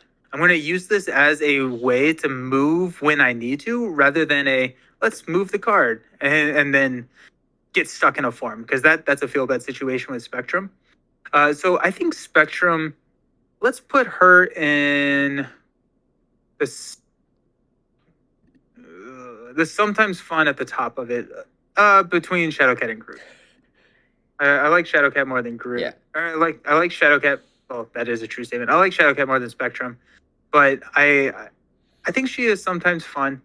But I also know if I haven't given her as much time as she deserves now with an expanded card pool. Yeah.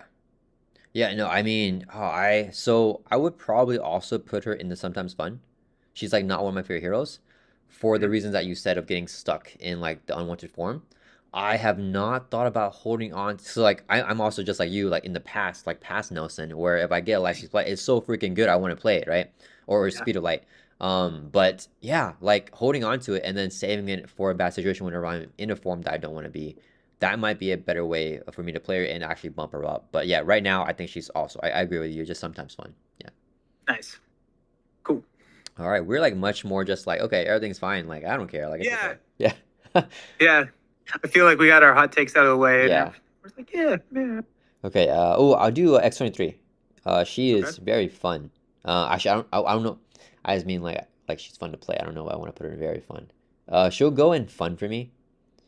I like Maria Hill and Hulk more, but I like her more in Scarlet Witch. So just right here for me.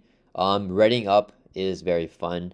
I don't like it whenever I'm stuck like with those niche things of like not being able to ready like the attachments, obligations, stuff like that. But I like how her kit has no attack or authority events. That's very cool too, where the reading does everything for her. It's very novel. She's very streamlined. I would have had her above Quicksilver. I know that there's a hot take where not a hot take, a consensus agreement in the community where everyone's saying that she's the better version of Quicksilver. I don't know if you saw that, and I'm sure you don't agree. Yeah. But I mean, I think that they stronger version of Quicksilver. Yeah. Oh yeah. Yeah. I I don't don't know better.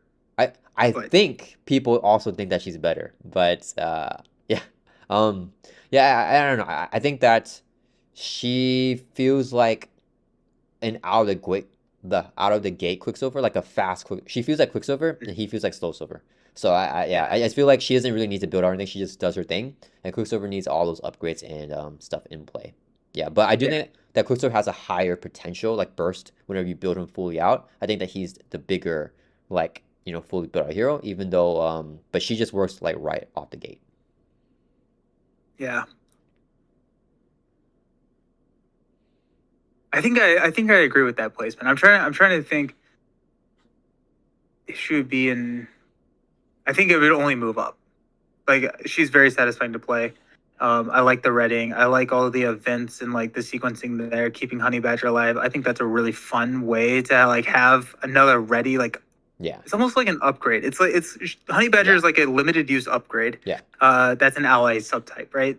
So like I know that there were people who didn't like that, but I think it's just like a fun way, and then you can just recur Honey Badger, and it's like Yeah. cool, let's go. Or Voltron Honey Badger, Psychic Honey Badger. That's an incredibly strong build. Psychic Honey Badger. Oof, good stuff. I think Children of the Atom is kind of interesting with her because she's X Force, Honey Badger is X-Men. And so like you get some really like fun synergies when you give each other the traits and stuff. So no, I'm gonna leave her there. I think that's probably about where I would put her. Okay. I think some of the people around may shift, but I think I like that placement for her. Yeah. Yeah, I love Children of Atom with her. That's my favorite build with her. Uncanny X-Men with Children of Atom is so fun. Because then you get Honey Badger at a reduced cost, and you can recur her very easily. So yeah, I think that's just like with Ghost Spider. I hate the obligation for X-23. It's definitely not as bad as Ghost Spider though, because you can heal, so you get to at least recover to get Honey Badger back. But it just gets discarded, so the obligation will always like there's always a chance of getting it back, even if you like. So if you buff up Honey Badger and like Voltron or whatever, you can just lose her like that, which feels really bad. So that's why I like the Honey Badger spam with like Uncanny X-Men. So then like if she dies, it's okay. She's expendable. Just get her right back. With anything. Yeah. So yeah, I really enjoy because Honey Badger only costs 1 if you use Sisterhood to grab back with the Uncanny X-Men in play. So she's like super duper cheap to play. But yeah. Yeah. So So I do want to ask you, what is your opinion with her and Quicksilver? So like in terms of like who's better? Who's more fun? Do you think that they're more different, or do you think they are very similar? Like, what is your take on Quicksilver and the X-23 comparison? I definitely see where the DNA from X-23 came, right? Like they're very similar heroes. I think if I didn't have the nostalgia pick, I would say X-23 is more fun. Oh snap! Okay. Yeah, I mean I think like her decisions are more interesting. There's a cost to Ready with her health, right? Like she has to take damage. She has the ability to defend as well, but like there's a risk that you don't get the Ready. Yeah. So like I think like there's a lot more fun decisions when it comes to X-23 than with Quicksilver. There's also just like a lot more readying with X-23. Yeah. Well, I guess there's always be running, but there's just like a lot more consistent readying. With for sure. X-23.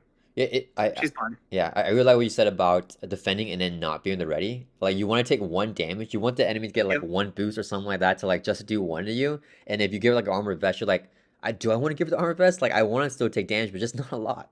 Yeah, that's very fun. Yeah, I love frontline specialist with her. The specialized training pick. Plus 4 hit points whenever you take good damage. You get to draw a card. Oh yeah. So like you get to like you're a little bit better like suited to just taking that damage and being okay with it. Yeah, I really like her in protection with the energy barriers, because then you can dictate how much damage you take and just make it 1. So then you can always ready about. Yeah. Then we repurpose them. Who put her? That was me. Okay, so it's back over to you, Nelson.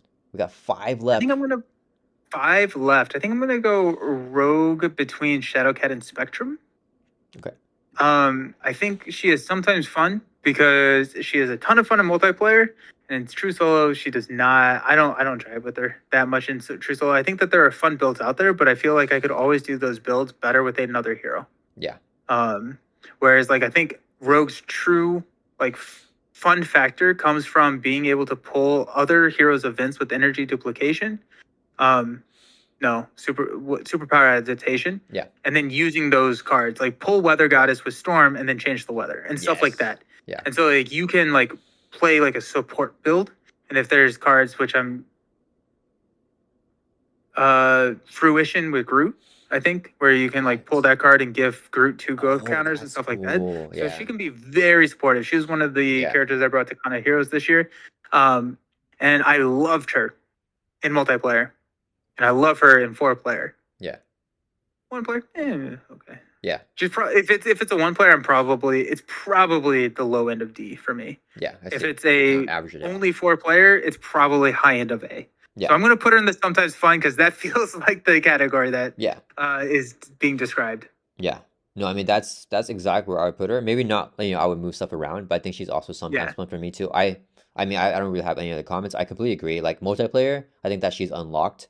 And choose solo, it feels bad. And even like interesting builds with her, like with this, like if you do like a web warrior build with her or something like that, I feel like a natural web warrior is gonna do it better. Like I'm just like Mhm. being novel, but then like it's just, I don't know. I'm just gonna play web warrior. I don't know. Yeah. So yeah, I totally agree with that. Yeah. If you have not paired her with Storm, do that. I Because have Storm not. gives like either Retaliate or Stalwart, and so her events can get all three Oh, that's so with the cool. weather. Yeah. And like, yeah, so That's like awesome. their combo, because also then you get the weather goddess stuff or Thunderbolt, Yes. right? Like you can recur Thunderbolt and deal 10 damage with Oh, Thunderbolt. So like right. I mean like yeah, her and Storm are It's like fun. probably one of the strongest two-player pairings, I think. Yeah, I feel like you can call in so many different actions too during the other player's turn as well. Yeah, that sounds like a fun Yeah. one. Yeah. Yeah, it's good. It's fun. All right, we're down to four. I don't really feel strongly about anyone. Okay, I'll do Captain Marvel, the last of the core set. I do like her a lot. I think I'm actually gonna put her in the A tier. It's so she definitely was an A tier hero for me, but I feel like there's just so many new heroes that have been so fun. It's hard to. Does she just drop down to B for me now? So she's either gonna be in front of Black Widow here, or somewhere down. I think I like Hulk and Maria more than Captain Marvel, so I'm actually gonna put her in the B tier here. Let's put her. I think I like her more in X 3, so I put her right here in the fun. Yeah, I think she's just, very vanilla as well, but just the most economy like ever. Drawing tons of cards is always a blast. I always feel good when I'm playing her. Like I'm never worried about like, oh, this scenario is gonna like mess me up and I'm gonna have a bad time. She's very powerful. Whenever I feel play her and I play a different hero, I'm like, man, I'm not drawing any more cards. But yeah, she's a fun hero for me. Yeah. I I think I agree with that placement there. Both from a solo and a multiplayer because she can be very supportive. Commander Yeah, can work on anybody. It's effectively a free Avengers Mansion for somebody at the table on turn one. And so, like from that perspective, I really like playing her as kind of like that support, that actual like commander, and like passing the buffs out and stuff. I think that Energy Channel is a fun card. Just like pump it full of energy and then deal 10 damage is just really yeah, satisfying. There are a couple of cards that I think are duds in her kit.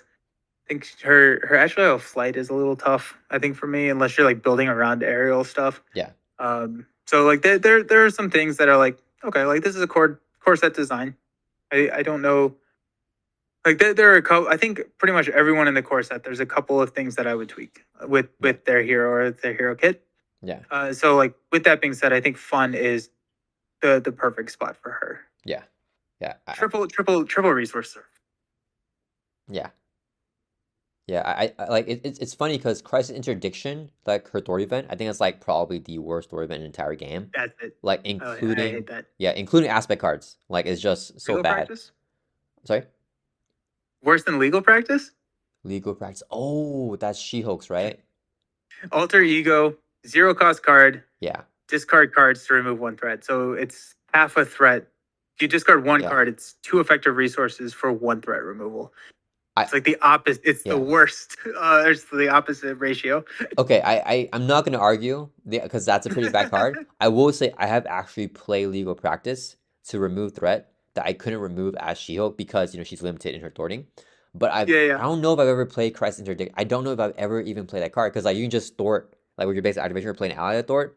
So I will say I think I have more plays with the That's the fair. legal Yeah, yeah. practice. Yeah, but I think I'll agree with you that probably legal practice is the worser card of the two. Yeah. Yeah, never mind. I forgot about that one. That's a pretty bad one. But they're both bad. Yeah, They're yeah, both very bad. yeah. Okay, it's back over to you. We are down to the final three. Final three. Okay, let's. Okay.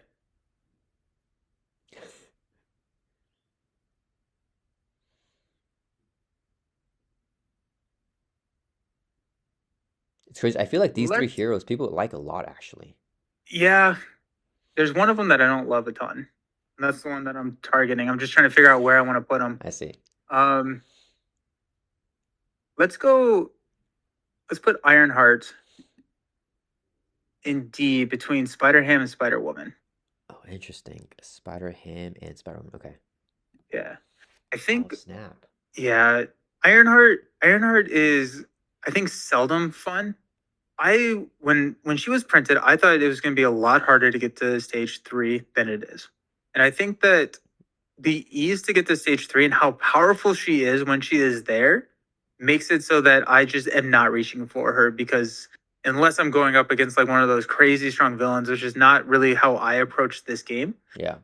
I'm not grabbing her because I think that she just kind of cakewalks most or has a really easy time on most villains. Yeah. Uh, so I wish it was a little bit more challenging to get into that stage 3. That would have been a little bit more like I think satisfying because like we were discussing, I forget, I think it was with Jace or with D20. We were trying to figure out like who like are there going to be games where you only go to stage 2? And like then like you're not going down to alter ego, you're not putting in the resources to try and get to stage 3. And it's like no, you just get to stage 3 Yeah. like pretty quickly. And like I think like if there was some slowdown there, I think she would have been more fun for me. Yeah. But as she stands now, I think she is just really strong with not a lot of hindrance. Yeah. Yeah. I mean, yeah, you just don't like strong heroes. I don't. Yeah. Yeah. Yeah, it's I probably wouldn't put her there. I think I would put her in probably fun. I don't think I ever don't have fun with her, so I don't think I would put it in a C tier. But despite that, I don't think I'll move her because I don't really like particularly feel strongly about like oh I gotta make sure she's in fun like some of the other heroes. I do feel like she's the lesser fun Iron Man, because I feel like Iron Man's Mm, kit is more simple, but then the way that he builds out is kind of more versatile, right? Because you can get like energy barriers or like plasma pistols from aspect cards, and then he's like building out. And her thing is just yeah. the progress counter, which feels like pretty streamlined and how she wants to do that. And I totally get what you're saying. I don't think you ever end a game with her in like form 2 or whatever, right? Like you used to go to form 3. Um, Yeah. I do have fun with her form 3 ability. I forgot what it's maximum efficiency. It's literally very efficient. Just no limit. Like that's just insane. Like, it's what 2 damage for each counter on her, and there's no Mhm. limit. So you put like 50 counters, you do 100 damage, like right there. So yeah, I mean, Yep. I mean, it's definitely very powerful, and I have fun doing that. But I also have not played her that much, so I could see myself getting like more bored of her if I were to play her more and more. So yeah, I definitely only have like a handful of games with her. But Yeah. yeah, Have you yeah. tried the beast recursion with her? You're talking Say it about one more time. using beast to recur like resources, Beats to but recur you her single resource as a mentor that gives her a progress counter, right? and draws a card. And draws a So stroke of card. genius. Yeah. Oh, I forgot I Yeah. drew her card. Yeah, I have not tried that. That sounds very powerful. It's really strong because yeah, you build up so fast and you like aren't losing that much. Yeah, So you just recur beast over and over, stroke of genius over and over.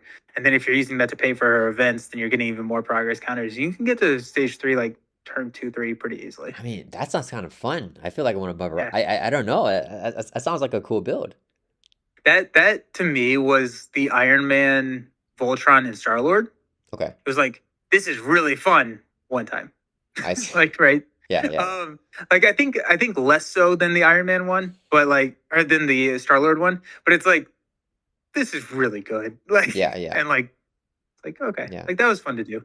And Beast is a Ooh, fun. genius too. You can do like all the like just have like a team of geniuses with her and ingenuity and all that stuff. Yeah, Yeah. yeah. I think I'm fine leaving her there. Okay, so we're down to the bottom 2 here. Wolverine and Vision. I don't know if it speaks to these characters that we don't like them because we had them last. I'm not sure. They're both definitely not very high or very low for me. I'll do Wolverine because I actually really like Wolverine as a character. He's Yeah. one of my like I think a lot of people love Wolverine. I think he actually just goes in fun for me. He's a solid hero that's fun to play. I like him more in Phoenix. I like him more in Scarlet Witch. I like X-23 more than Wolverine. I think that she is the more fun version. Wolverine's kit just feels very vanilla, but then also it feels kind of streamlined and like he wants to play a lot of attack events, and there's not like Mhm. too many synergies outside of that. I think I like him in protection the most, but yeah, he's just a solid fun hero for me. I think that they nailed his design, like the mag and everything, but I do like a more complex character like Cyclops, where like you using more like the tactician type stuff versus just like a Yeah. brawler. But I think that they nailed the design. Healing factor very thematic. He has like the most attack events in like any character, right? I think it's like 6 attack events, which is like insane. Yeah, and the claws taking damage. Yeah, very fun, thematic, but not anything that I like really vibe with to go in the A tier. Have you tried him in pool? I think I have. Because I you go healing factor twice. yeah. I for sure built a deck. I don't know like if I ever played it though. But yeah, Yeah. yeah, I yeah. I feel like he was one of the characters that I enjoyed in pool a lot. yeah. I think I don't know. It's just like it's fun. Stick to itiveness is also like a Oh fun yeah, one for him. Yeah. Wolverine is. I think like yeah, like he's in the middle of the pack. I think that's where he deserves to be. Like literally almost dead middle of the B tier, and it's yeah, like yep, that feels about right. I think that he is very similar to Captain America in the sense that like he's a little bit more straightforward to play.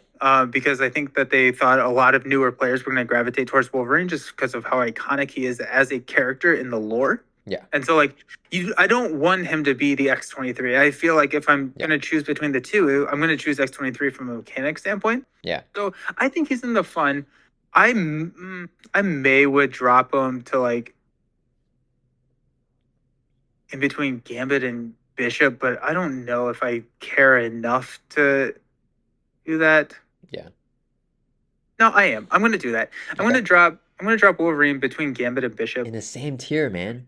The same tier, but it's a big tier. It's a bloated tier at this Yes. point. So, um, that and I know we only have Vision left, and I'm kind of fine wherever Vision lands. And so, like, I'd rather like nail this one and then figure That's Vision funny. out later. Yeah, But like, yeah, I think I like it there. I want Nebula, I want Angel, I want yeah, Nova to be and Scarlet Witch to be above Wolverine and Gambit. So like yeah, I think like I'm okay using my turn to move him there to just kind of refine the tier just a little bit yeah, because like there's a lot of characters in that tier that I think should be higher and I don't want Wolverine to be higher than them. yeah.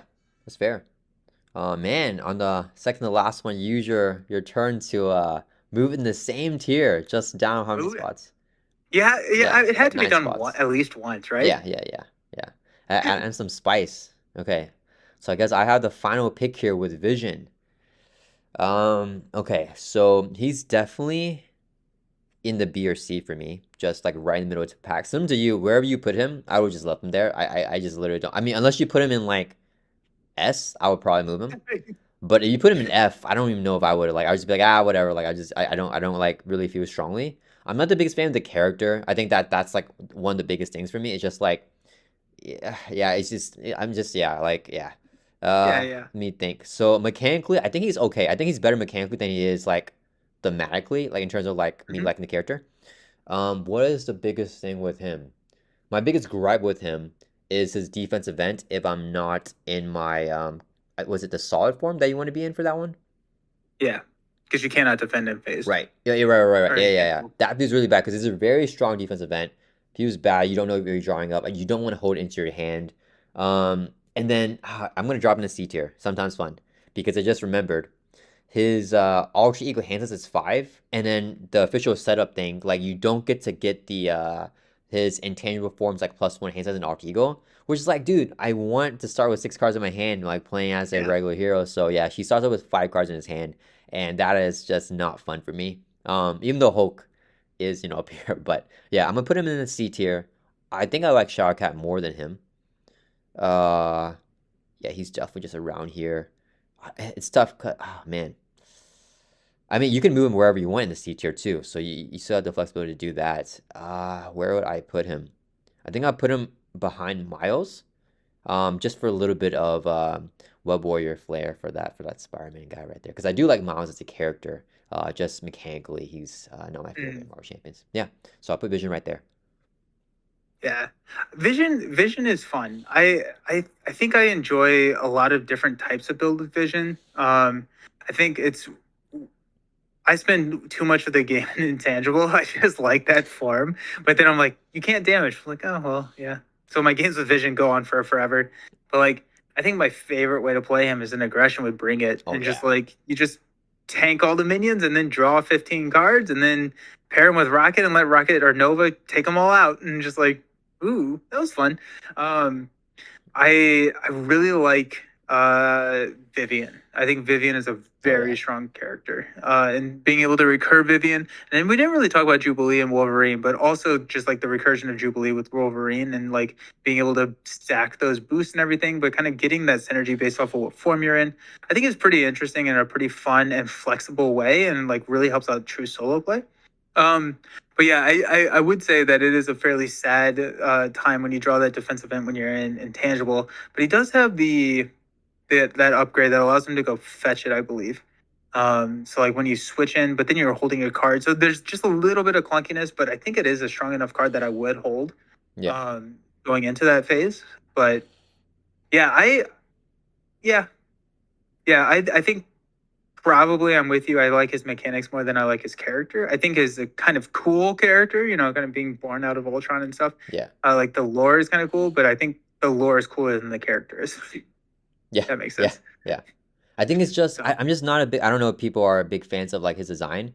I don't like the red and the green. I don't know. I just wish he kind of looked cooler, I guess. Hopefully people are okay with me saying that. I don't know how they feel about Vision. Yeah. Nice. Okay. Well, I think it's a list. Okay, awesome. Yeah, we did it. So yeah, this is Nelson's like favorite hero tier list. Like he has to go by this. Yeah, this is it. This is our This combined. is it. Yeah. This is it. Yeah, people are Nice. like, if people look up like Nelson's favorite tier list, they'll probably see this. They'll be okay, and then they'll skip the whole video. They'll go to the end. They'll see this list. They'll be okay. So Nelson's favorite hero is Peter Parker, Spider-Man, and yeah,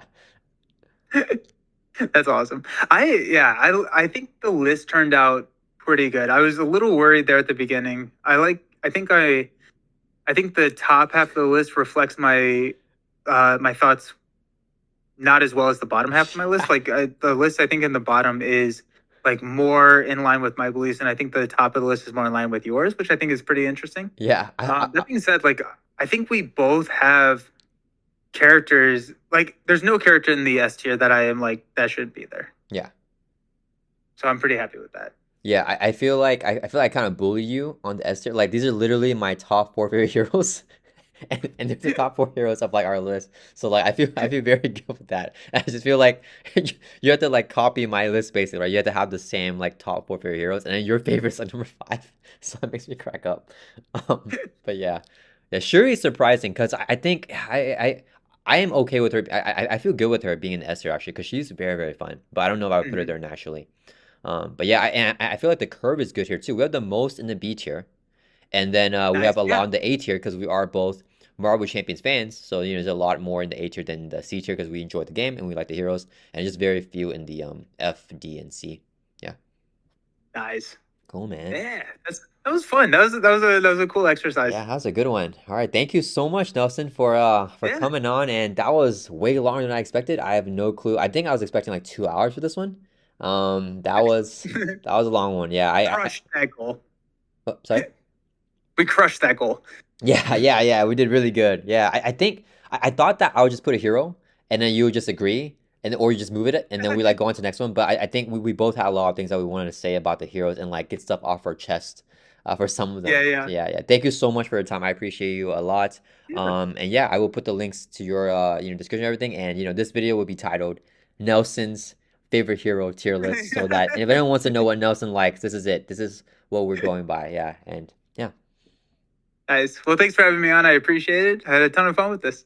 Yeah, thank We'll you have so to much. do our what was it? A Deadpool Nebula game. Yes. Not Black Nice. Widow, Nebula, and Deadpool. Yeah. Nice. Looking forward to that. All right. I'll see you guys all in the next video. Thank you, Nelson. See ya.